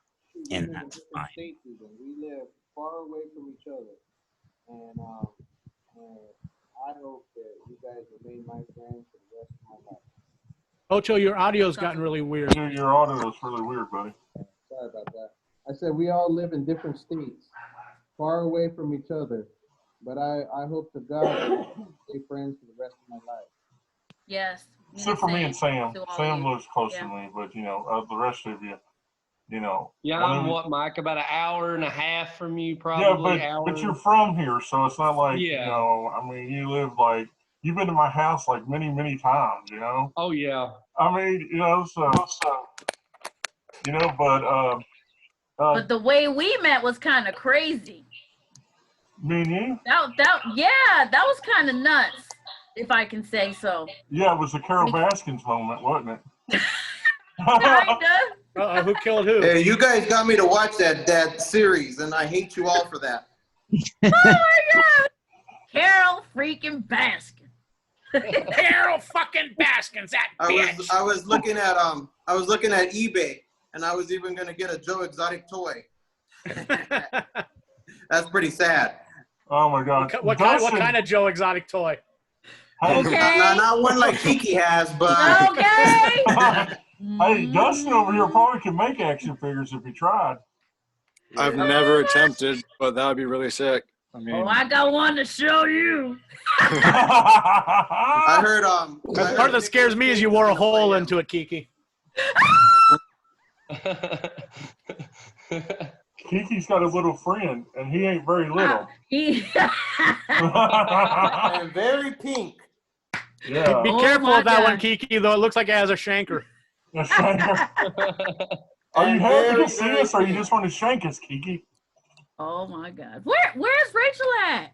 I sent her the thing. She ain't come She back sent me a in. thing, and she said she got kicked. And Did you send it to Ryan to send to her? No, it's right there, Ryan. Hold on a minute. So when my phone died on me, I thought Mike was panicking and saying, "Where are you, Mike? Where are you, Ocho?" I think he was thinking I went off because I was raising my hand like a good little boy and kept getting passed up. How dare you? I didn't know what happened to you.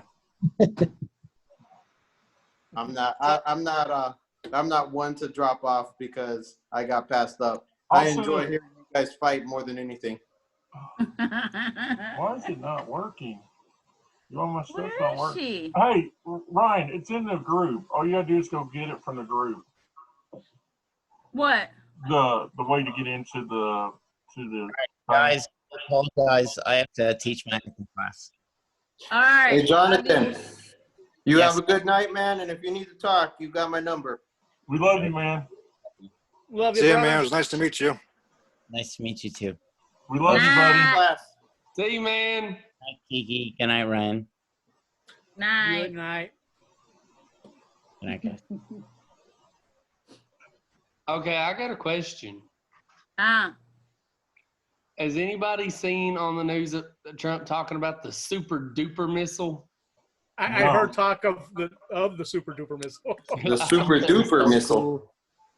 Yeah, China and Russia have their missile capabilities have really improved over the years. Both nations. Russia has a missile that they claim is 5 times faster than our fastest missile. Yeah, and the super duper 17. Yeah, we're supposed to be 17 times faster than our current missiles. So I think that's a pretty good strategic deterrent. Well, going back to what was talked about before, the reason I never told you why I was a Trump supporter, and the reason why is stuff like that is because he's not a politician.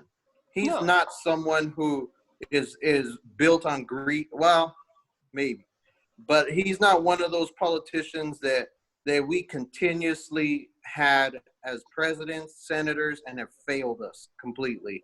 That we find out they're involved in this and that and this.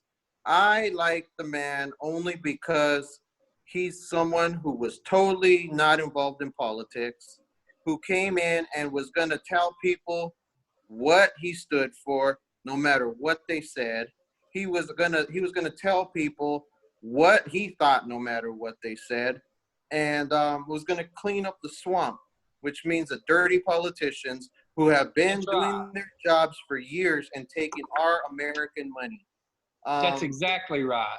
And that's the reason why, you know, he's not a perfect person. There's a lot of stuff that I cringe and I say, oh God, don't say that. You know what I mean? Why would you do that, man? But the thing is, he's a real person.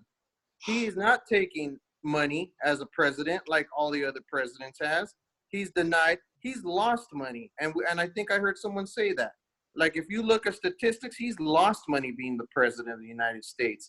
And you know what? I think to myself, what would I do if I was president of the United States? I'd probably be overwhelmed. I mean, you gotta worry about the economy. You gotta worry about jobs. You gotta worry about COVID-19.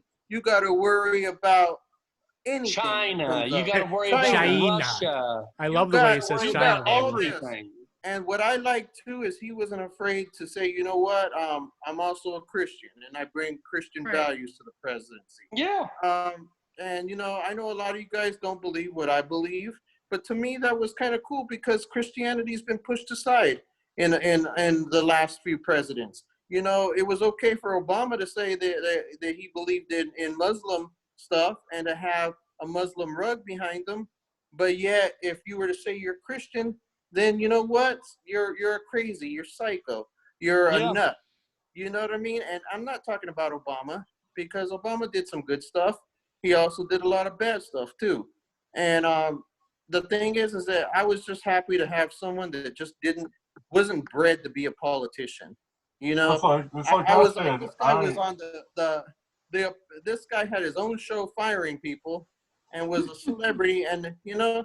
And I think that was a draw for Ronald Reagan too. You know, is that people could relate to them, and you know, he may have more money than a lot of us, but I could relate to him being that he wasn't a bred politician.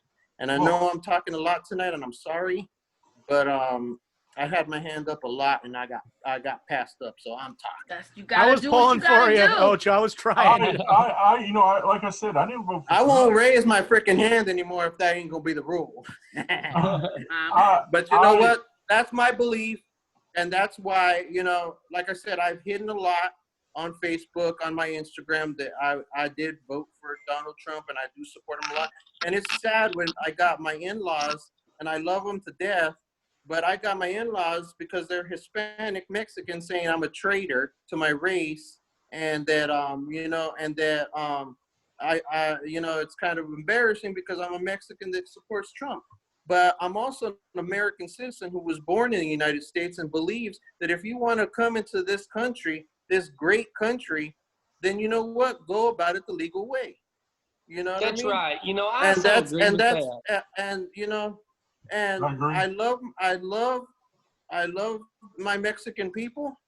But you know what? You shouldn't say that, oh, I'm not a true Mexican because of my beliefs. You know what I mean? I bleed red, green, and white, but I also put over my country, which is the United States of America, and I'll defend my country. I'll defend my flag, and I will say, you know what? I defend who was voted into the office of the President of the United States. And if Hillary Clinton would have been voted in, I would have supported her too, because that's how much I love my country. You're exactly right. I would have done the same thing. But that's the reason why I voted for Hillary against Donald Trump. Because, listen, I'll be honest, I listen to propaganda. I listened about, you know, you're not going to get your Obamacare. And, you know, and the thing about it is some of us that never got medicine because we had to pay like astronomical amounts of money. If I had to pay for the medicine I had to take now, I'd be broke every week. It'd be like I wouldn't have the money to pay for it. But Obamacare was bad on the other side of it because people that had money had to pay astronomical amounts of insurance. So there was that give and take. There's never, you know, and everybody's like, oh, well, if everybody gets the same health care, it'll be one world order. But everybody bitches because they don't get the same health care. So it's like, you know, like Canadians, they got the best health care. You can go in and have your heart took out and replaced, and in Canada, it would pay for it. If you had your leg, you had to be amputated. You wouldn't have to pay no copay, you know. And you see some of these other countries during the COVID-19, they really care about their country and the people like in France and Europe and Canada and Mexico. They're giving hand over foot money to people to keep their economy going. And these two parties cannot get together and help that's what us. That's what the thing is the disruption. That's why I keep bringing up the segregation. And it's pretty sad because a lot of the Obama supporters, I've asked them why did you support Obama? And it's people, minorities just like me, and they're like, oh, because he's black. And you know what? That's the wrong reason. That'd be like me saying I'm voting for Danny Trejo because you know what? He's Mexican and covered in tattoos. Yeah, I'd vote for Danny Trejo. I would vote for Danny Trejo. But you'd vote for Danny Trejo. I'm gonna vote for who I think's best for my country. Yeah, exactly. And that's the thing about right now. You know, they're fighting over the stimulus package. Well, the Democrats want to add all this crap into it. Why can't it just be about people helping people? There are 7 million people on unemployment right now. The highest it's ever been. They thought it'd only go up to 18% or whatever. 37%. But that's the thing that I was saying to someone. I said, Trump is showing you the simulation of what you thought you were living when all these other politicians were showing you what they wanted you to see. Yeah. He's disrupting the system and allowing you to see it. You hate it because he's changing the frequency. And I've never seen a president attacked as much as he is attacked. Because he is disrupting, not only that, but disrupting blatantly the lied system. about and half-truths and intentional It's misinformation. That's what sold me on him. It's ridiculous because I'm 42 years old. Yeah, I know I look young and handsome, but you know what? I'm 42 years old, and in 42 years of living, I've never seen a president attacked as much as he's been attacked. And you know what? I'm sorry, but I firmly believe if the man, whether you like him or not, was voted in as your president, you support your president because it's your country. But think about this. Was there ever another president, take your COVID-19 away, okay? Has any other president ever gave us the kind of money that this administration gave us? No, none of them. None of them. No, we got Reagan's rats. Reagan's rats $200 or got cheese $300 with Reagan. Bush. I can't hear everybody. One person at a time, please. What'd you say, Sam? I said no other president, I don't think, has ever went to the extent to help the American people through this as Trump has. And he's right. I have never, and I've done a lot of history, and this might be common in other nations, but not in American nations. It's more common in communist nations. But the amount of scrutiny and the lies and just the total hate that the left has showed, mainly the mainstream media, to this president, even attacking his underage son that should never be brought into politics. Yeah. Which is, his name's Barron Trump. What they have done to this president, it's sick, it's twisted, and I think these people have a special place in hell for the way they've done him. And I think they need to be exposed. And I think we need to know just exactly, what went on, because during the transition period, for when we was transitioning from Obama to Trump, there was a lot of power abuse and a lot of really dirty corruption that went on. They tried every way in the world to oust a sitting president. And we've traced it now. They've traced it all the way pretty much to the Oval Office. And I think it's horrible how they've done this, man. Ocho, what do you want to say, buddy? Well, the sad fact is that no matter what he does, he loses.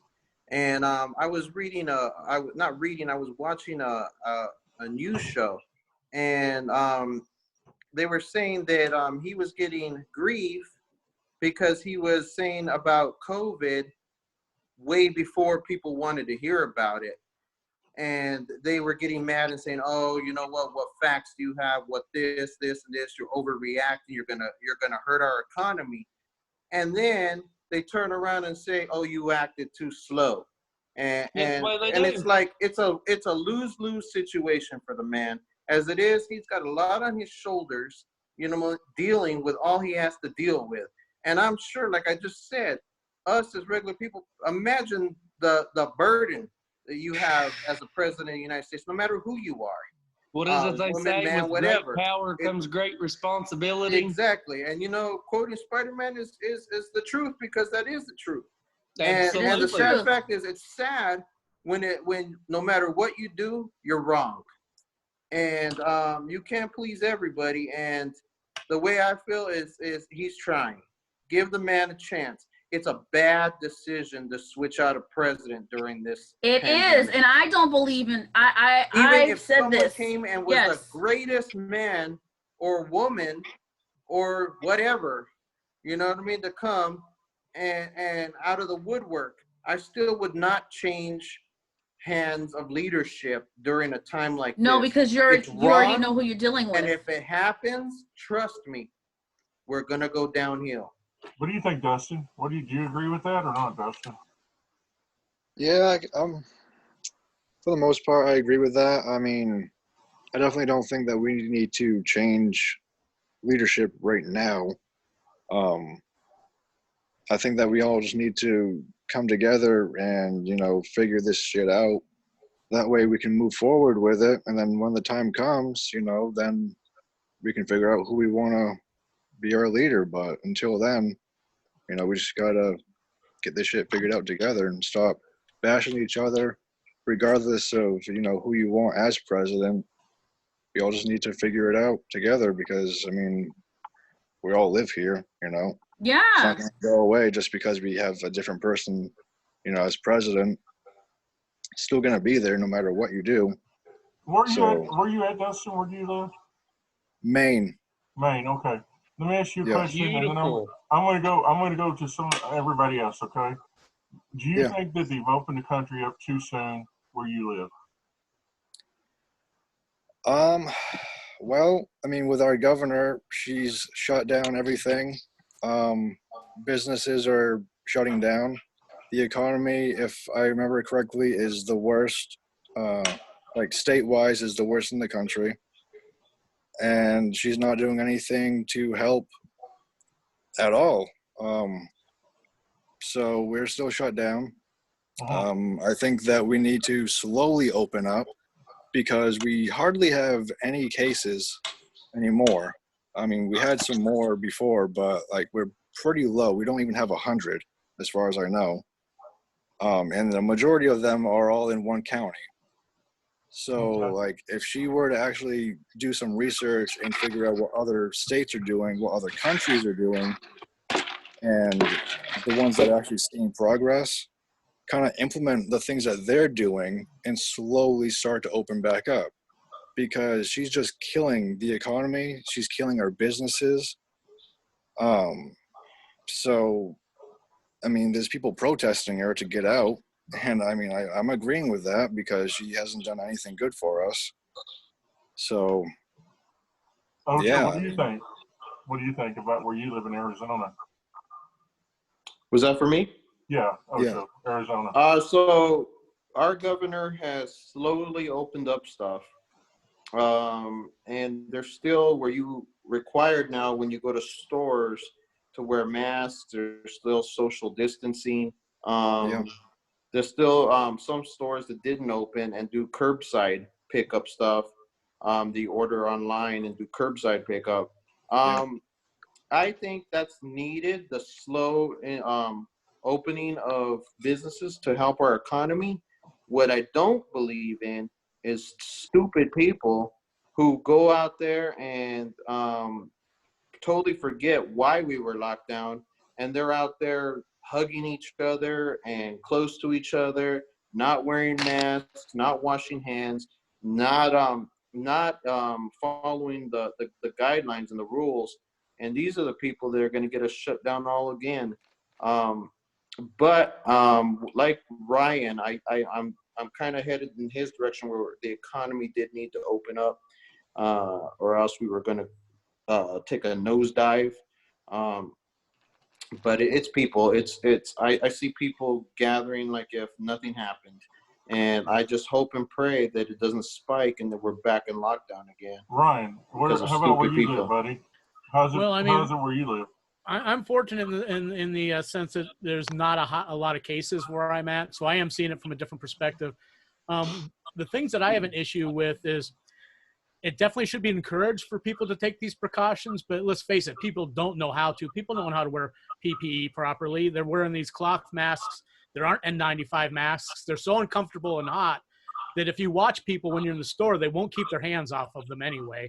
The way they're cross-contaminating, gloves or not, they're touching these uncomfortable masks that are basically spit sponges and touching the products on the shelves. Yep. And they forced all the grocery stores and Walmarts down to 8 hours a day. I used to like to go to the grocery store at 3 o'clock in the morning. That was social distancing. There was nobody there. Now you have to jam in with a bunch of people, which you're being forced to be closer, in close proximity.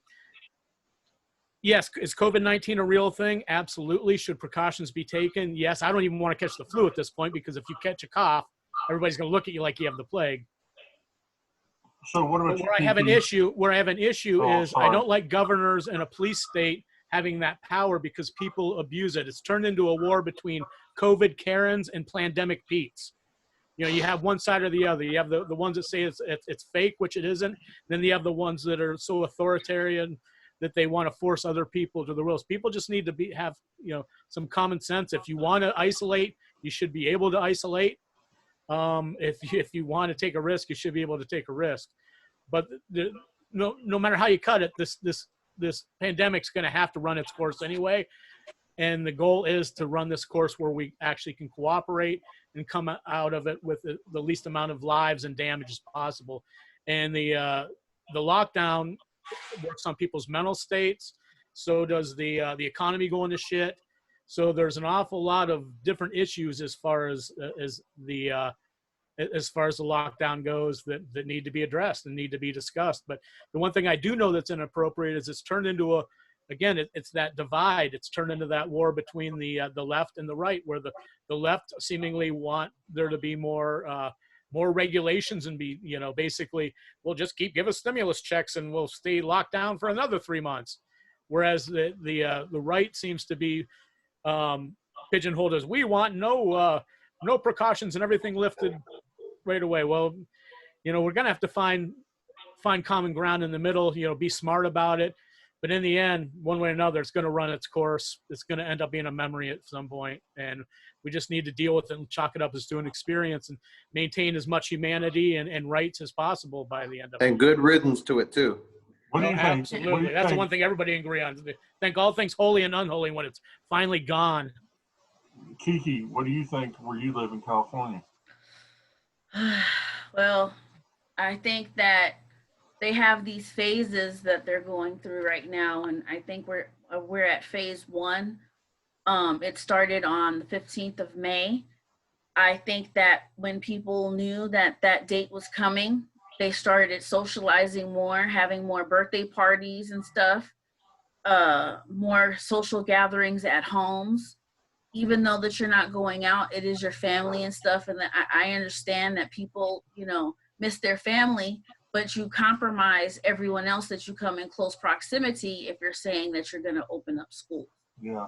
So now you have this vicious cycle of the ones that want to protect themselves. Now we look like the people that wanted to own slaves.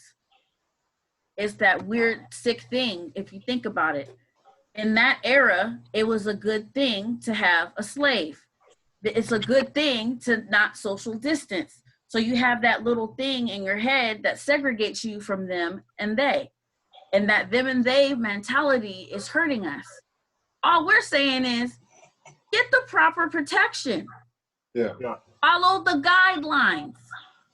Do you have any idea though how few of those masks are proper protection that's out there? And people create making stupid masks out of their favorite you have to this and that, and they're masks that aren't made to hold back. Right. You've seen what my mask is, don't you? I just use an always maxi shield. Put it on there. It's very absorbent, single use. Sam, I'm not even joking, Dustin. There are pictures. I'm going to move on, KiKi. Sam, what do you think about us in Kentucky? And let's see if me and you have the same idea. I think that it's time to open up. Mike, can you hear me? Yeah, I can hear you, but we can't see you. You're locked up. I don't know. I touched something on here. But anyway, I think it's time to open up the state. I think it's time slowly, but surely. Still trying to figure out this thing. I don't know what I've done.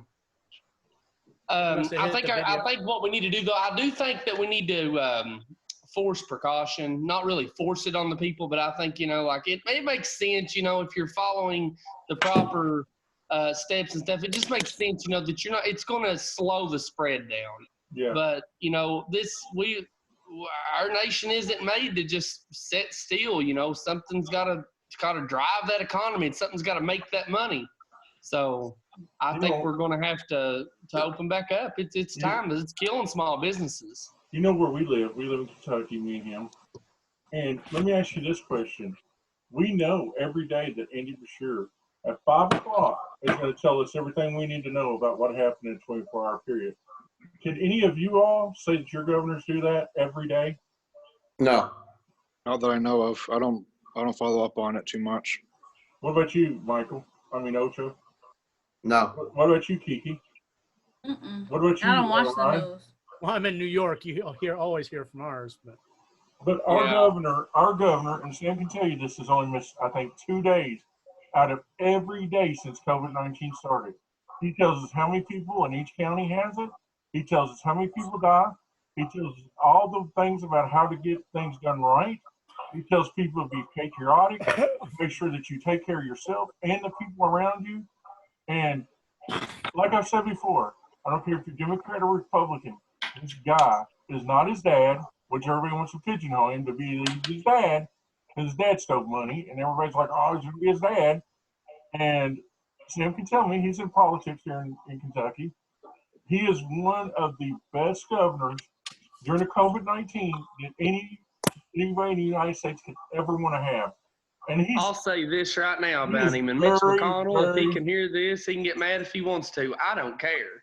Andy Beshear has done an amazing job. Especially, I love how he's informing the people, too. I mean, he's done an amazing job.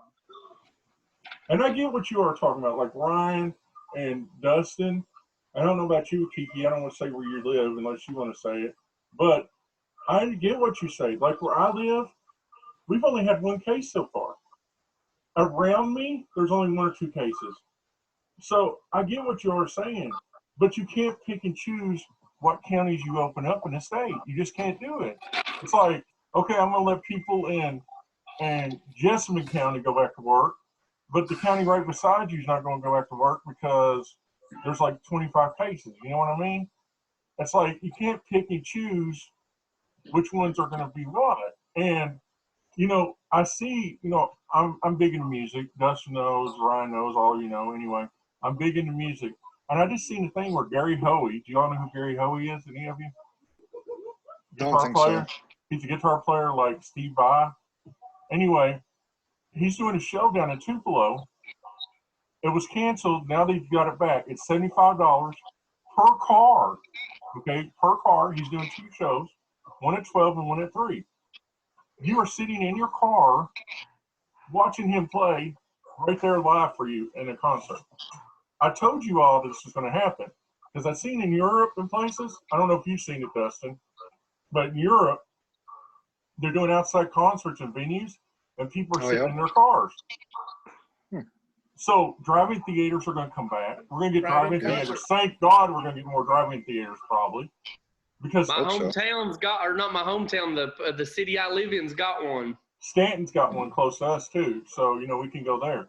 But the thing is, we're all going to have to make sure that who's going to go to, let me ask you this. Okay, you live in a big city, I know, okay? You live in I don't know how big a city you are in, I don't know how big a city the rest of you are in. I know you're in a bigger city, KiKi, because I know where you live. I'm in a small town, okay? And Sam's in a fairly small town too. I mean, it's not that big of a town, okay? Right.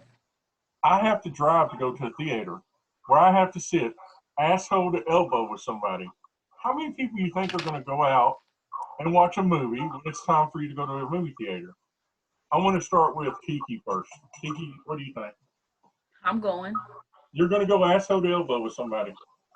I'm going. You go to Walmart already. You're already in close proximity in Walmart. I mean, you got to sit by somebody. You know how packed the theaters are going to be when they first open? They're going to do social distancing. They have theaters that are operated like that, like AMC. You have to have selective people. So it might not be me and Martin sitting next to one another. It might be every other or something like that. Yeah, but we can do that. You can make vacuum sealed for droplet precaution. You can make a vacuum sealed room, an anti-gravity room, to where it helps to where all the little particles don't float. So there are ways, if they really wanted to invest in that, you would have to do that for people to live. In Moorhead, that would never happen, would it? No, There's that would never happen. There's no way. I mean, our theaters, okay, our theaters. Listen either. When we went to see Star Wars, okay, everybody went to see Star Wars, okay, if you did, in big theaters, our theater only holds. How many people do you think the biggest theater in Moorhead holds, Sam? 30 people? One room probably holds 50 people. 50 people. Maybe. How are you going to social distance with 50 people? You can't. Maybe they make more drive-ins. I mean, drive-throughs. What the fuck they ever called? Won't the magic masks, help everybody in the theater? Oh no, the magic mask ain't gonna help shit. So I'm an actor. I'm an actor, and I already see it move into streaming. Where new movies are released to streaming, and you pay $20 or $25 for the movie. I already see that as the new way. Also, there are drive-ins that are opening up all over Arizona.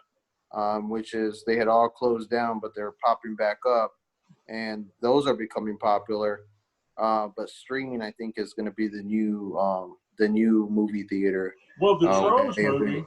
I mean, people are lazy anyway. They want to do everything on their phones anyway. Our life is turning into Wall-E. Don't want to leave the house. Want to order on Amazon. So why don't you just stay in your house and stream a movie too? Well, speaking of that, it's kind of sad, but that's the way it's going to happen. I for one, I'm going to be first in line when the theaters open. Watch that cartoon on Disney called Wall-E. That's where we're headed. That's literally where we're headed. Well, you know the thing about it is like Trolls was come out on VOD, video on demand, for $20. It's still not on Blu-ray or DVD. It's still selling for $20. Scoob just came out like last week, and he said Scoob's going to be even bigger than Trolls was. You're talking $20 a pop every time somebody watches it. And that's why AMC is upset because whichever one. They're upset because Universal and Paramount did the test model for the projections of how much they would get per capita of ticket sales without having the third party in there. So, I mean, but does it really matter? I remember I remember when everyone was upset with Netflix. Making their own movies making their own movies gosh. And then saying, they can't be up for Academy Awards because it's not in the theaters. And now look, Netflix is laughing their way to the bank. Well, hell, they got a movie coming out. Now they got their own shows. They were the first streaming service to have their own shows, and then everybody bit off of it. I'm sorry I cut you off, KiKi. I love you. Oh, that's all right. The Rock. It's only gonna be my birthday. Y'all haven't let me say shit. Every time I say something, y'all cut me off. I'm just here for comical relief, I guess. You know, but that's what's been happening. You know what? Fuck you, Carol Baskins. It's Carol Baskins. You see, I even got my hair like her. It's Carol Baskin. That's who it was. She made me talk today. Oh my God. Hey, I gotta get going, guys. I'm sorry if I talked way too much, but no, you didn't. Cheers, Ocho. I needed to make up for the other days, I guess. You guys all have a good day. KiKi, I hope you have a wonderful, happy birthday. Thank you. You're looking younger each day. So, your hair is beautiful. And, thank you. Happy birthday. Mike, I will see you this weekend on our other one. Yep. I already said bye to Johnathan. Ryan, Sam, you guys are awesome dudes. Peace out, man. Yeah, you guys take care. Like I said, I'm sorry if I talk too much, but today I was sick and tired of people running all over my political beliefs, so I had to say my mind. You guys have a good one. hopefully we talk about something other than politics next time.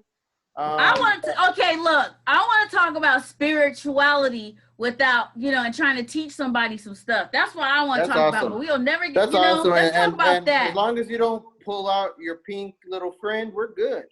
I just want to talk about Oh, she pulled it out. She pulled it out. you Show guys us that haven't done hole one that you wore like, in that. Oh my God.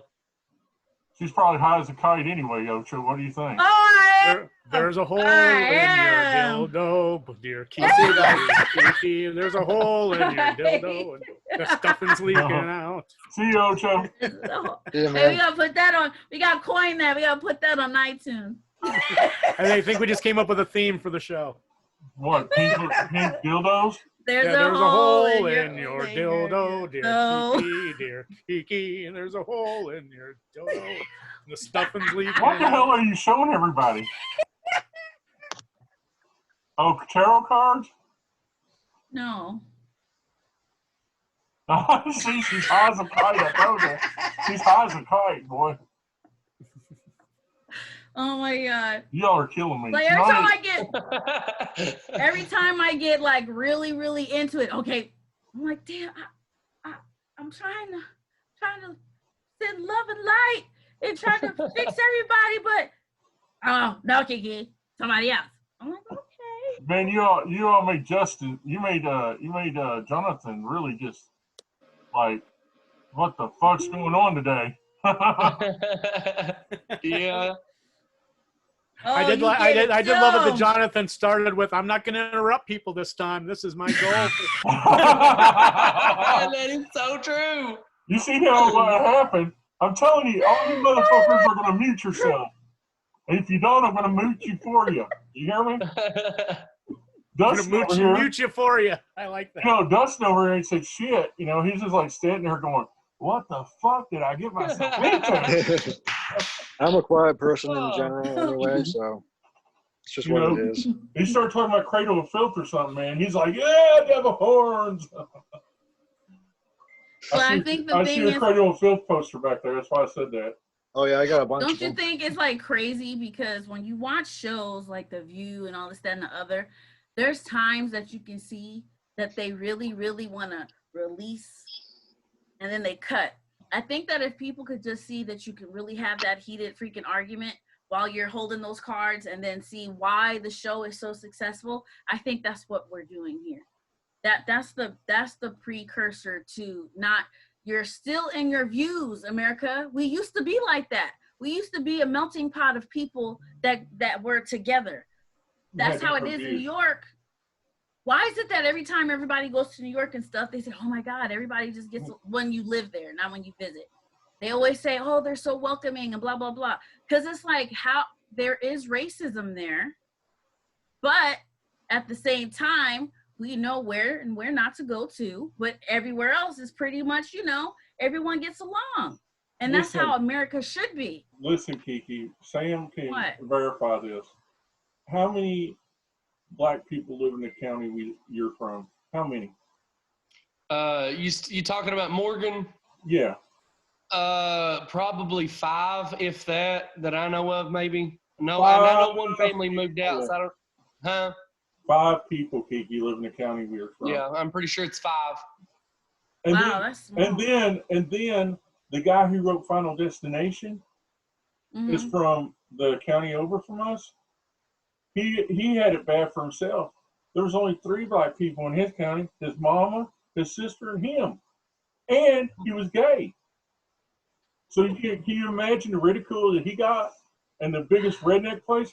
I've done interviews with him, and he said people come up to him at conventions, and they go, "Man, I'm glad we were friends in school." And he's like, "I don't think so." He said he only had like a couple of friends when he was in school, and these people, now that he's famous because he made Final Destination, they're coming out of the woodwork. They come out of the woodwork, when he first started conventions, like, man, we were friends for a long time, And I call that little red hen syndrome. And he's like, I don't think so, I mean, and Dustin, you've been to plenty of conventions. And Ryan, you've been to plenty of conventions. You see how these people are around people. I mean, right. Yeah. I mean, and it's crazy because he's such a great guy. I mean, he's a really, really, really great guy. And, you know, I've been to the place he grew up. Sam's been to the place he grew up. It's just right beside us. It is a little hole in the wall, nothing town like the town we live in, really. Yeah. And you got ridiculed. There was a time when if you were gay in these counties, you were beat the hell up. Sam will tell you went to school here. I'll tell you exactly the way it is. I've seen kids even kids, oh, he's a fag, man, beat his ass. And then every one of them starts stomping on him. And it's I was pure just the type ignorance. in school that, they're ignorant. I was always the type in school. I was like, oh, you want to do that, huh? Well, here, get you some of this. I took karate. And then Sam, he's been accused of being gay.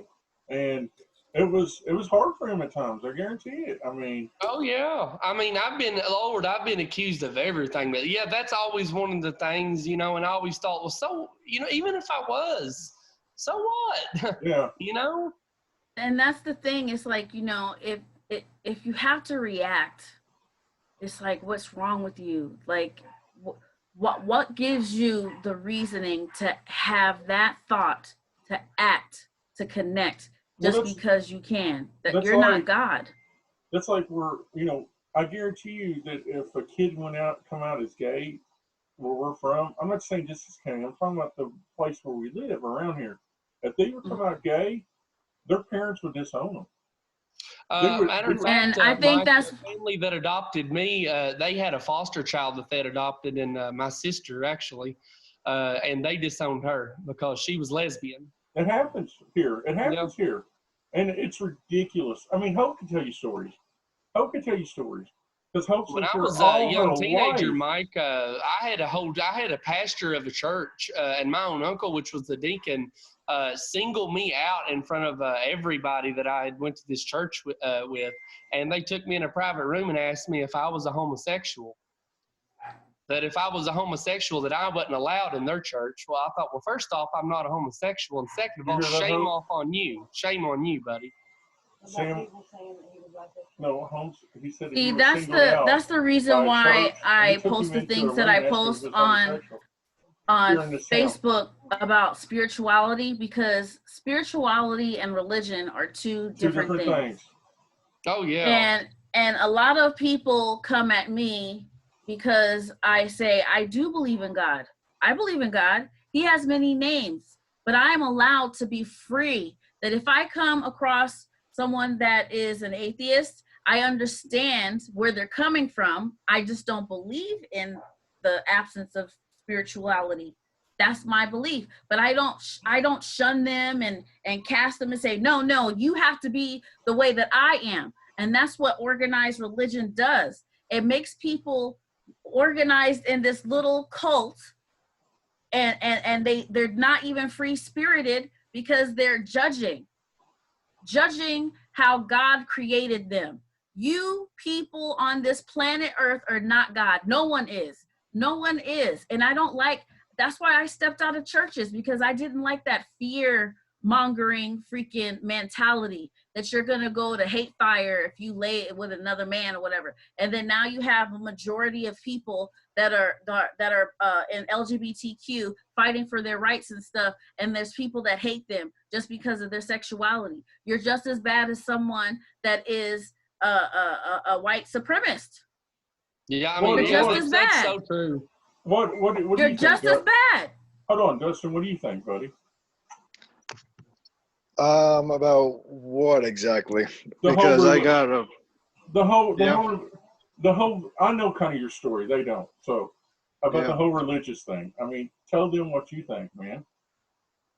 Well, inspire somebody. That's why we're doing this. Is to inspire somebody. Yeah, feel free to speak your mind. That might be afraid to be something that somebody else isn't. Kind of inspire, right, man. I mean, well, I don't believe in God. I'm more of a Satanist, but not in the sense like there's a actual heaven or a hell or an actual Satan or God, but more so you believe in yourself. And, more like a Levian Satanism, or the more so that Satanic Temple, or more so LeVay Satanism.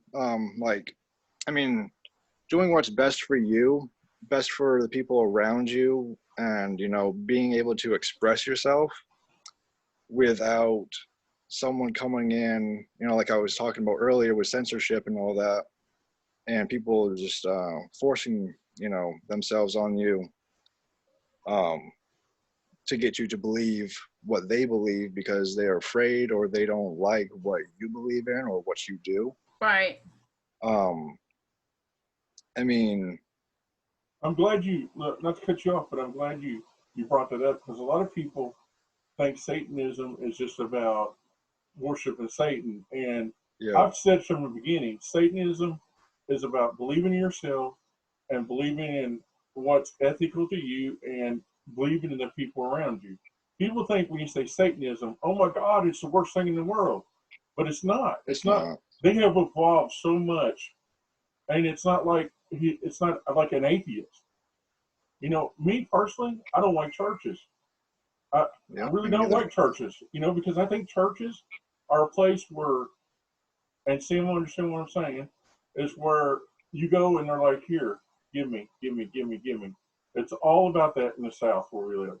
They don't want care. your money. I've talked to certain people in churches, and they've said if people come out gay, they would kick them out of the church that have been there for years.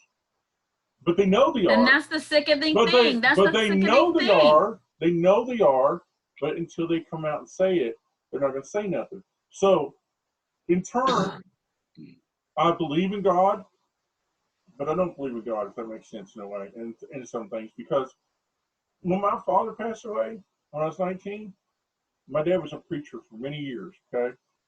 And when my dad died, I hated God. I was like, why would you take my dad? He was like the greatest person in the world. Why would you do this? Everybody's like, oh, well, God didn't do it. Satan did. I said, fuck you. So how am I supposed to believe?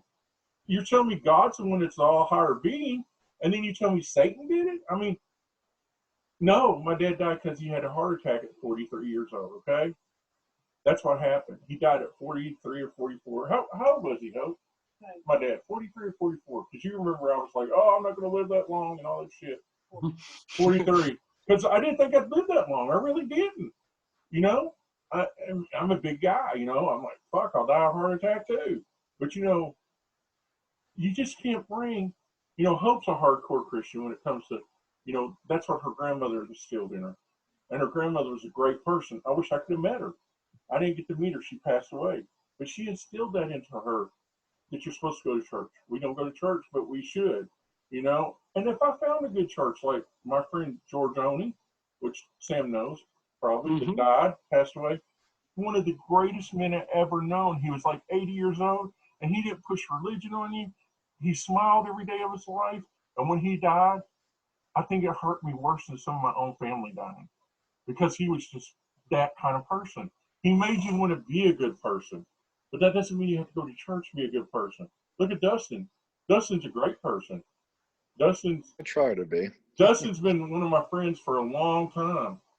You know, before I even knew you, KiKi, and you, Ryan. I mean, you know, and I've known what he is. But I don't care, because that's what this show's about. That's why I wrote the thing I wrote earlier. I think KiKi read it. I don't know if any of the rest of you did. Mm-hmm. I might have seen it, I think. That's what we created this for. We created this because people can come together and talk. He's a Satanist. You're a spiritualist. Brian is, I don't know. Sam, I don't know. Me, I'm conflicted. You know, it's like, I would call myself a very skeptical agnostic. Yeah. What are you, Sam? I am just a diehard Republican. Okay, that's good Republican. He worships at the altar of the elephant. He worships at the altar of Trump. And I ain't talking Hindu. Anyway, but that's the point, you know. I love that we come together and we put this together, y'all. I really do. And I think Dustin, if he wants to come and be a part of it, would be a great asset. Because eventually he'll learn not to, like, be quiet. You know what I mean? Because we all have our own views of things, you know. And at the end of the day, I thank Sam and Ryan, and I thank Johnathan for coming to me and talking to me that day. Because I was literally just hurt. I was hurt by it. And I told Ryan, I said, I said if it wasn't for the people who did it, I wouldn't have been so hurt. But can I put it in perspective with you? Because I'm very familiar with the area and the But mindset. anyway, hold on a second, Ryan. And if I hadn't done all the stuff I've done for these people, you know, I wouldn't have been so hurt. If you were just somebody that rocks me periodically or something like that, then I wouldn't have been as hurt. I'm not going to call anybody out, but Sam and me had some issues. And I was hurt by it. And my wife was hurt by it. But things were made right. You know, because Sam was at my house a lot. You know, he was our friend, and things happened. I'm not going to say what happened because it's between us, but now I'm happy Sam is my friend again, and we're able to do this together. Because Sam's a great asset for what we're doing, because he's that Republican that's like, I'm a Republican, fuck you all. Yeah, I like the Democratic governor, fuck you all, you know? And the good thing is we can say that, and we can be open, because guess what? We live in America. We're free, and we can say whatever we want as long as we don't hurt anybody else. And if we could get Johnathan to shut up every once in a while, right? Yeah. He did promise he was going to this episode. I'm telling you, next week, if y'all don't mute yourselves, I'm muting for you. Oh my gosh. Can you do that, really? I sent him a tutorial on how to do it. I told him, it's your show, man. You got to moderate it. I can mute you. Okay, go ahead, talk, Ryan. Hello. Can you hear me? Yeah, I can hear you. Hold on. I can hear you. I can hear you. I'm muted. Yep, it says I'm muted. Oh, yeah, I heard you. Yeah, you muted him. Yeah, I can mute any of you. It doesn't matter. Good. I can mute any of you. But then I can unmute did myself. That tonight. You can't unmute yourself. Hey, is Rachel coming back? Can like, I feel like I'm a yeah, somehow she got kicked. I tried to message her. I didn't see until like half an hour after it happened. So because she seemed like a good mix. Hopefully we can get her back and she can be part of what we're doing too. I mean, yeah. But this is the thing. We're just sitting here chatting right now, and we're still recording. And I want people to understand that. That's what my letter was that I wrote. Everybody can come together, even if it's about watermelon. You put salt or not salt on it. What's the best rock movie? I'm a salt. I love mine with salt. What's the best rock movie? Do you like cats or dogs? I mean, are you gonna? If you could vote, would you vote for Biden? Would you vote for because we live in? It's just because we live in a soft culture. Well, that is so true. I posted. We live in a soft culture. Think about how we do war. Think about how it all began, right? How we all conflicted our anger issues, and when we did not love what that person liked or whatever, we would scalp bitches, would cut their throats. We would get the fuck in there and we would do some shit, right? Yeah. Now, if we're in this culture, we just press a fucking button. You don't really have that, I hear old veterans saying, yeah, they don't do war like we used to. We used to get up there and dirty. All they do is push a button. So now you have a culture that's not conflicting with their issues. True. That's so true, because my dad was in Vietnam, and he'd go to Fort Knox and work on roads and stuff, and he'd see them boys like cuss their sergeants out. Their sergeants are like, give me 20. And he's like, fuck, when I was in the Army, he goes, we didn't have these nice fancy shoes, and they tell us to take them off and do it by our knuckles and shit. He said, these guys, they don't make machines. This was back way, my dad died in 91. So we're talking like 88, 89. He's like, these guys are just complete pussies, because they don't do what we did. They march in tennis shoes. They don't march in boots. I know this is a touchy subject because children are involved, but I feel like I went to school and I've gotten paddled a couple of times. And I'm here to tell you, I still have a potty mouth, just not as bad. I know how to turn it off and on because I feel Mother Agnes about to paddle me and shit, but it structure was lost when state creeped their way in on how we natured and nurtured our children. I agree. When they took spirituality out, I feel, and I'm gonna say this with no interruption because it's like gonna be real long-winded, but it's gonna connect. I feel when I grew up going to school, I grew up as a Catholic. It was a wonderful thing to know about God. But when I went into public schools and you had people that were for God and they were shaming other people because they didn't believe in the God that they worshiped and stuff, I feel that that was wrong and that should have been removed, not the other way around. I think that they should have taught people that you can't do that. Everyone has to believe in whatever they believe in. That's the American way. And so instead of fighting for the spirituality, they just gave in and said, you know what? Let's just take it out. And so then when it was taken out, now you have all these mixed cultures enforcing their rules, but it's like, no, we all should just love one another, and however they commune, that's how they commune. And that's it. You shouldn't have to take it out. If I want to pray as a spiritualist, I should be able to pray as a spiritualist, because now it leaks into our corporate world and how we are raised from how we were taught in school. Because now you have people that are satanic worshipers that cannot openly go out and say that because they will be ridiculed. I, as a spiritualist, I would be ridiculed a lot because they would say, well, do you have a home church? You find the Lord now. And it's like, I do believe in God. I just believe in all of God. I believe that God should not be put on this earth and told by another man. It is a feeling of the Bible. It is not your interpretation saying what is and is not, because it is coming from the man's ideologies that are speaking to the flock. And that is what I don't like. Let me ask you a question. Why is it that we have to have this ideological thing that we have to go to church? Who's to say we that don't Muslims, have to go to church? Okay, wait. So who's to say Muslims are the Korean or the Baptist or the Pentecostal or whatever is better than anybody else? I mean, it's all worshiping God, right? Some God. What's the difference? It's no difference. But when you come to America, the real truth of it is that we're very judgmental creatures. Oh yeah. And we don't allow other beliefs in, because that's what we were founded on. But no one wants to talk about that. Everybody wants to talk about this one and everyone wants to talk about that one, but you don't want to talk about the root of the problem. The root of the problem is we are all guilty of the circumstances of our country. And that's why we feel lost. Right. I definitely believe in a hardcore separation of church and state. But I need to get your opinion of what we're talking about, not just church and state.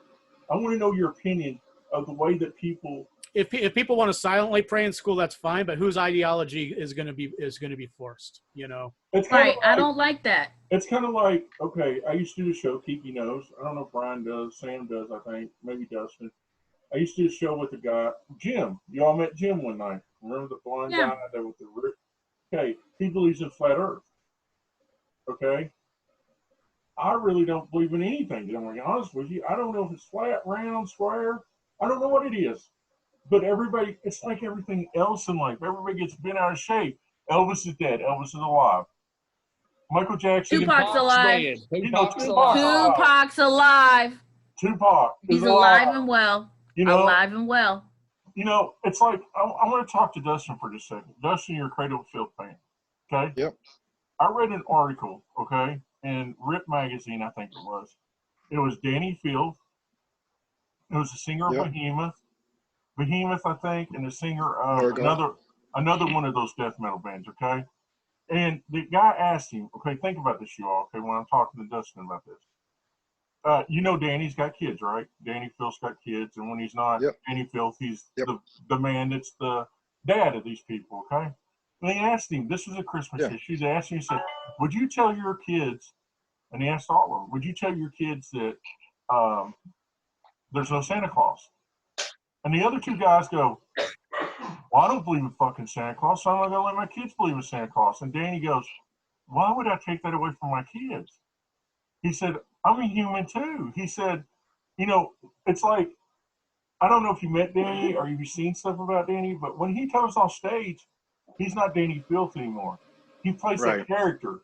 He's a dad. He's a caring person to his family and all that. He's a character. You know, some of them aren't characters. Marilyn Manson's Marilyn Manson off stage. That's just how he is, okay? But some of these guys, you know, they do have families, you know, and it's like, why would you tell your kids there's no Santa Claus? And I gotta find it for you, Dustin. I can't remember where I saw it in Rip or something. Yeah. And it just amazed me that these guys are so into death metal and this, you know, just extreme stuff, would go to those levels to say that they would tell their kids that there's no Santa Claus. I mean, what do you think about that, Dustin? When it comes to Santa Claus, I mean, sure, I would let my kid, you know. I'm not talking about that. I'm talking about the fact that that Danny was like that and the other two weren't. Do you think that was just a stage thing between those other two, or do you think they really believe that way? I don't know. I mean, it could have been just like you know, like an image that they're holding up. It could have been. I really don't know. But I think it's cool that Danny, you know, was open about it and, you know, doesn't really care. You know, if he wants his kids to enjoy it for as long as they can, you know, then that's him, and nothing wrong with that. Have you ever met him before? Have you ever been to a concert and met Danny?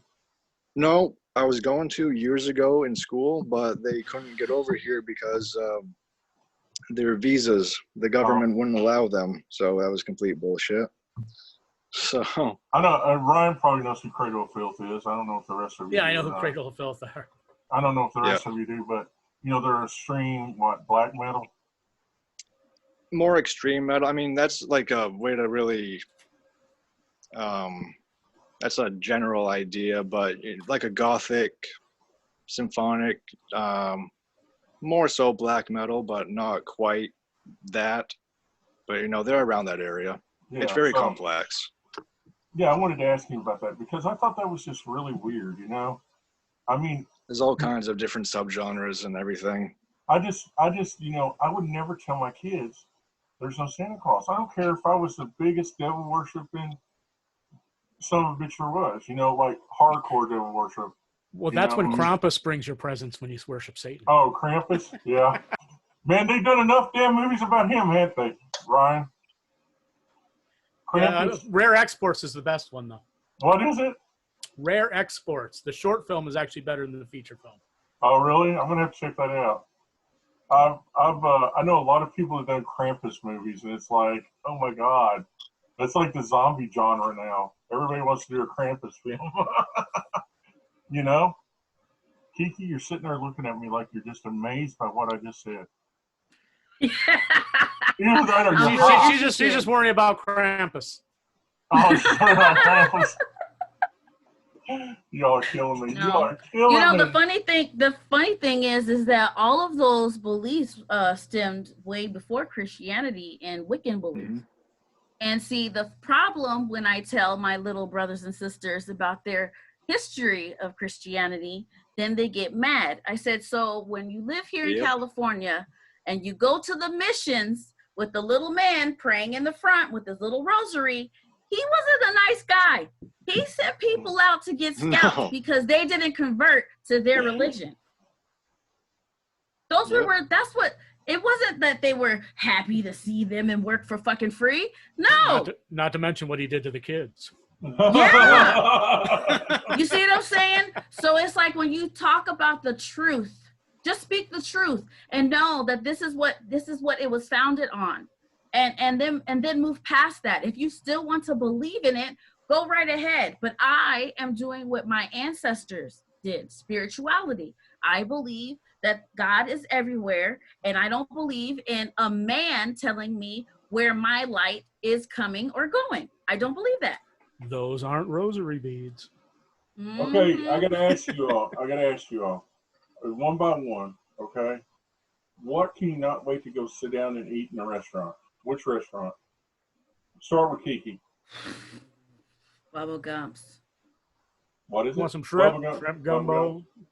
No, my favorite dishes on my birthday every year, I go and I get clam chowder and I get shrimp scampi.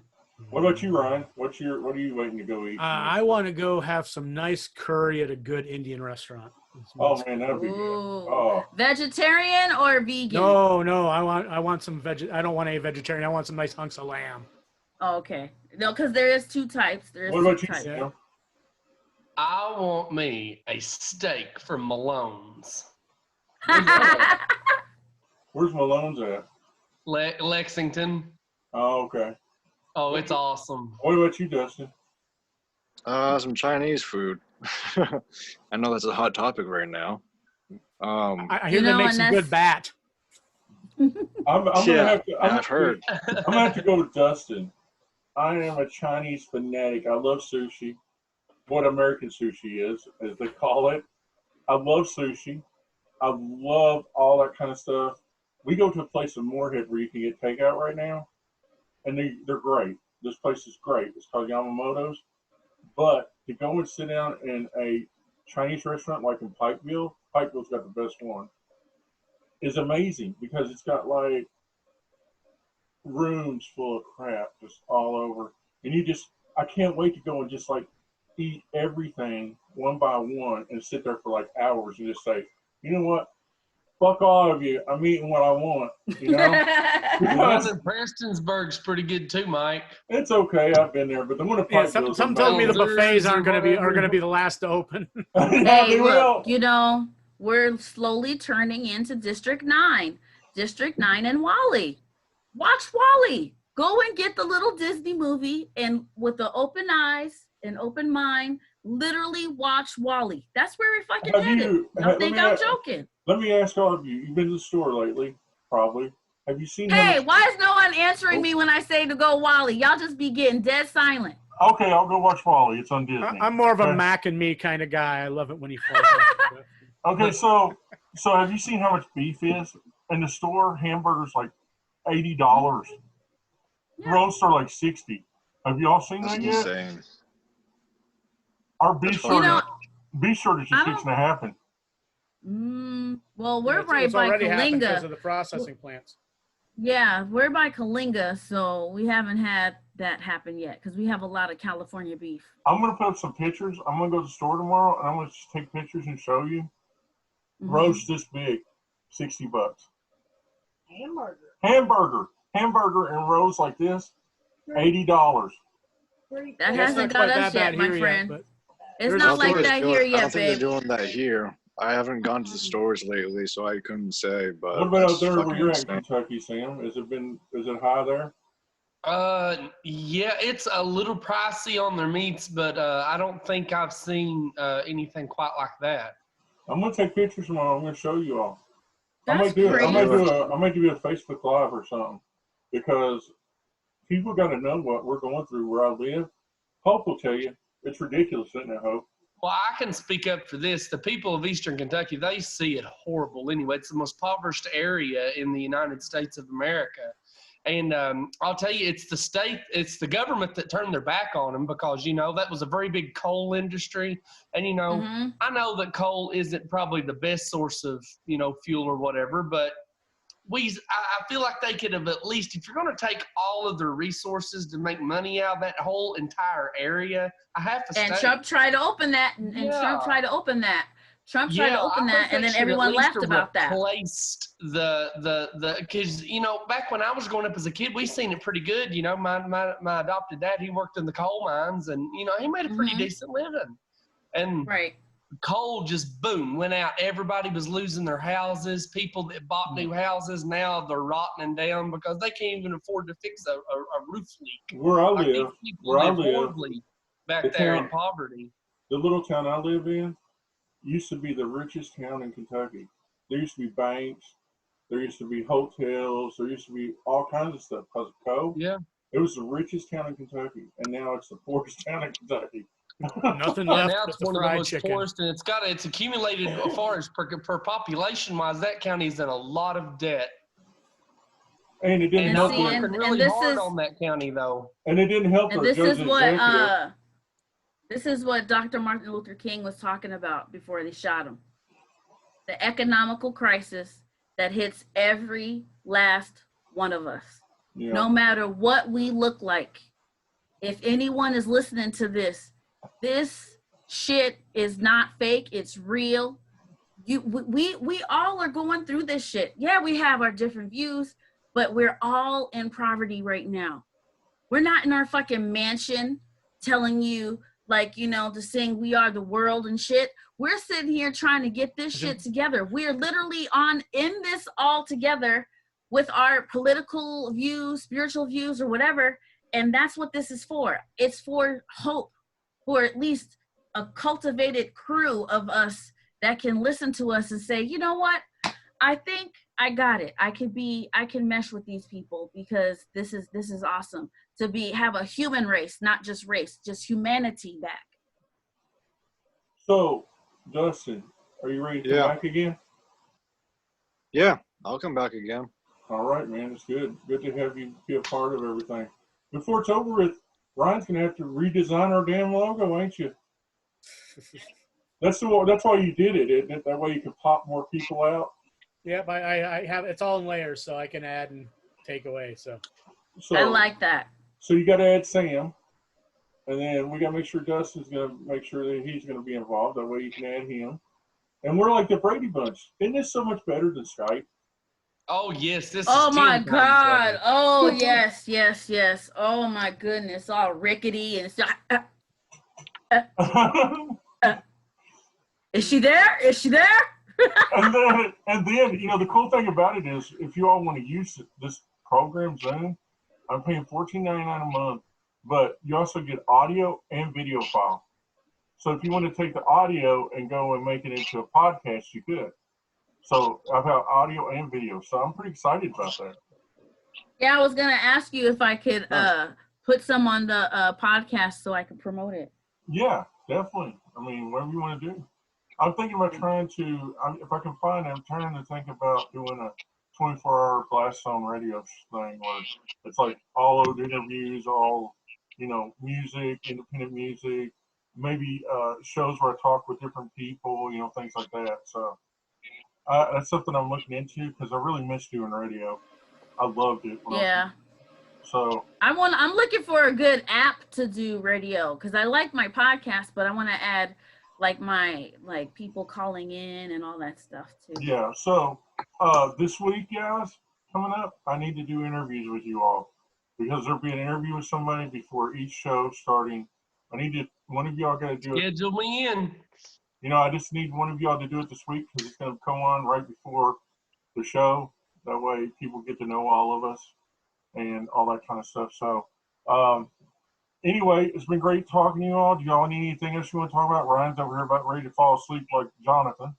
I am not falling asleep. I don't know where you're getting that from. I see him yawning over there, so I was like, oh, shit. Oh, yawn too.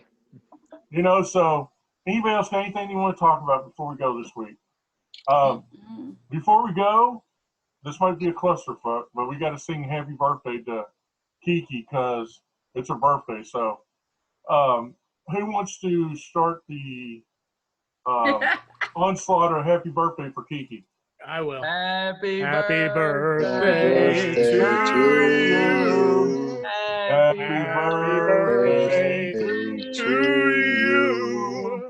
Happy birthday, dear KiKi. Happy birthday to you. And many more. Too bad all of us ain't there to be able to give you like 10 whacks, you know?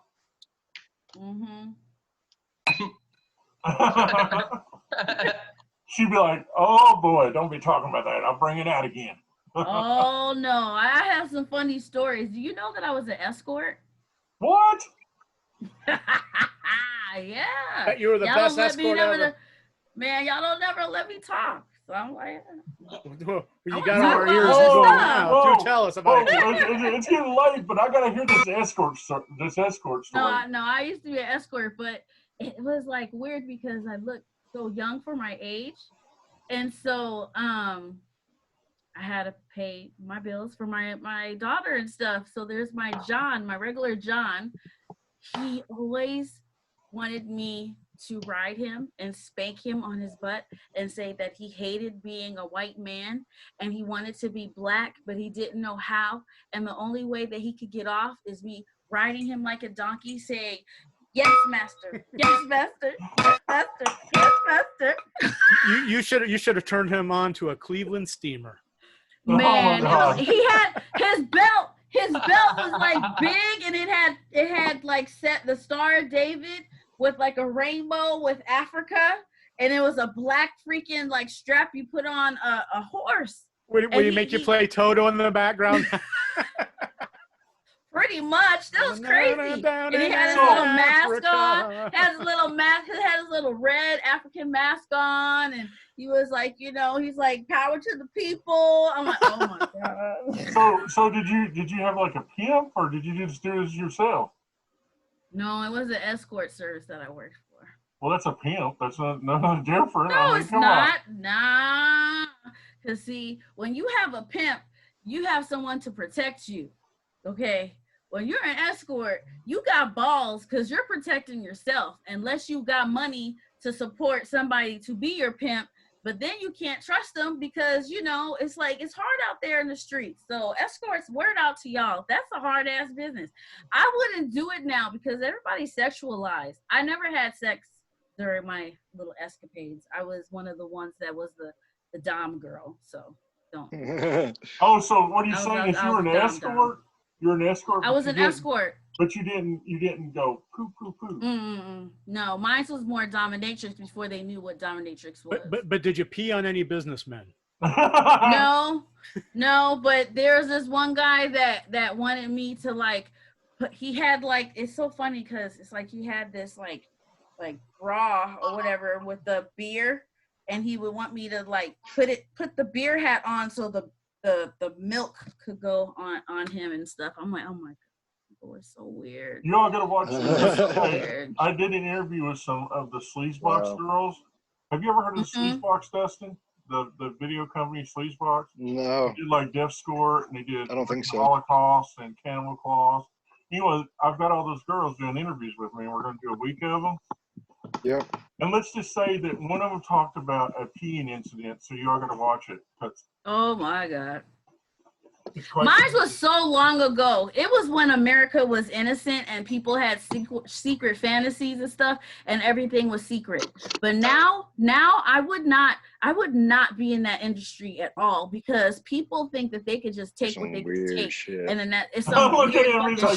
It's all fun and games until R. Kelly gets a hold of you. I'm like a horror movie, like, you know, in the 80s. You know, you watched it in the 80s and that was the worst thing you could ever see, right? Now you watch horror movies and it's like, dang, it's a different subject. It's like, y'all really were getting scared of Freddy? Right? You watching stuff now like The Purge. They killing and chopping people's heads off. It's not even horror. I don't know. Some of those old movies, Deliverance scared me pretty badly. Yeah, but they had imagination. You know, these people that I were with. Oh, wait. Okay, so who's the guy? What is his name? The dude in porno with the big kavasa. He's the white. That would be John Holmes. Who? Wait, what? John Holmes. Yeah. What is his nickname though? Well, there's Ron Jeremy, who's the that one. He was one of my Johns. Are you serious? Oh, yeah. My God, did the guy poke a hole in your liver? That guy's hung like French bread. Hell to the no. Sam, he didn't get into this, kitty. Nope. His little pimply back. No. No. I can show you. I can show you P. Diddy. You know, Ron Jeremy can suck his own dick, going back to our conversation a few weeks ago. Yeah. And I was just like, no. That's fucking gross. You know what's been one of the scariest movies I think that I've ever seen? And it's not really scary. It's just psychologically fucked up. Which one? Leatherface? No, Devil's Wrong Reject. Turn 2. Devil's Reject. Yeah, I watched that too. That's not as fucked up as Wrong Turn, though. That shit. You know, KiKi, a lot of that was filmed out by where you live near Lancaster. I you go and see the know, hotel. that is My buddy kinda- Johnny Hellion took me on a tour. Well, the Kill Bill kinda creepy, man. church is out by you. All the places from Thousand Corpses and Devil's Rejects are out around there. What I was going to say is Dustin and me both had the luxury of meeting Sid Haig. He plays the I met Sid Haig before too, and Mosley and Sid's dead now, of course. Sid has passed away. He was like one of the greatest men to ever meet in your life. But when he put on that clown makeup and he did that shit in Devil's Rejects, especially that one part where they're in the motel and then you take the two guys out and like torture them. It's like, oh my God. What's the matter? Don't you like clowns? Don't you think we're fucking funny? He says, "Oh no, man!" If you can't tell me why you don't like clowns before I come back, I'm gonna kill you and your whole family. Yeah. No, see. Sid was great. And actually Dustin. Strangers is the one that gets me. Listen, I envy Dustin because he has the last Sid Haig movie on VHS. I did not get it. I did not get it. What? Spider Baby? No, I haven't seen that. I really want it. Oh, I have it on DVD. It's awesome. He's young. I mean, he plays a retarded guy when he was young. The whole premise of Spider Baby is people age backwards. Has the what I want more than anything in this world. Sid Haig's last movie, Hanukkah. Right here. That's Sid Haig's last movie. Hanukkah? Yep. People were mad because Rob Zombie was saying that Sid Haig's last movie was Three from Hell. But Hanukkah was actually his last movie. It wasn't Three from Hell. Look at that. Oh my God. I see Captain Corona in the background. Look, you see it? Hey, look, Dustin. You see it back there? Wherever it is, you see it? The VHS player? Oh, yeah. I got one too. Captain Corona! Did you see that? Do that again. What was that? Who are you talking to? Captain Corona. Oh. Oh my God, he looks like an alien. Y'all are killing me. Y'all are killing me. He's playing with one of my African masks. Well, anyway, there, Miss, I used to be a escort starlet. And Ryan, the Almighty, and Dustin, the mask-making fool you are, and Sam, I just don't know what to say about you, man. You're just Sam to me. Telling you, I am like a vault. I have so much Sam stuff. the Republican. I have so much stories. He's the man. If he can't do it, no one can. No, I got one better. Republican. Sam, I am Sam for sure. I am. Call me Super Sam. Sam, I am. Hey, look. Everyone's favorite Republican. Hey, you all. Sam should be a Super Sam. He's been shot how many times, Sam? 4. At one time, or are these separate occasions? Show this one here, the good one. Let's show it on there. Yeah, he got shot right there twice. Yeah. Oh, they shot me here in that spot there twice. They shot me here. Oh my gosh. Okay, there's a story behind this. I've been stabbed. I've had my back broke. Had my fingers cut off. We'll let Sam tell his story next time, okay? Damn. Yeah, I think it's time for me to go. The kids are telling me the editors and chiefs are saying it's a wrap. We got to wrap this up. I'm glad you did that on a one-on-one interview. Yeah, it's great talking to you all every week. Dustin, welcome aboard. It was nice to meet you guys. Get with Ryan. Sam, get with Ryan where you can get your pictures, where you can be put on the logo and everything. We appreciate you all being here. Y'all are going to bring a lot to the table. Sam, we already know. Dustin, he'll get out of his shell and he'll start talking in tongues or something. Who knows? He might see him turn into devil right in front of you. Mike, those are the Christians that speak in tongues, not the Satanists. Oh, okay. I'm sorry. You might see his head turn like this way or something, like an exorcist. Who knows? Your mama sucks cocks in hell.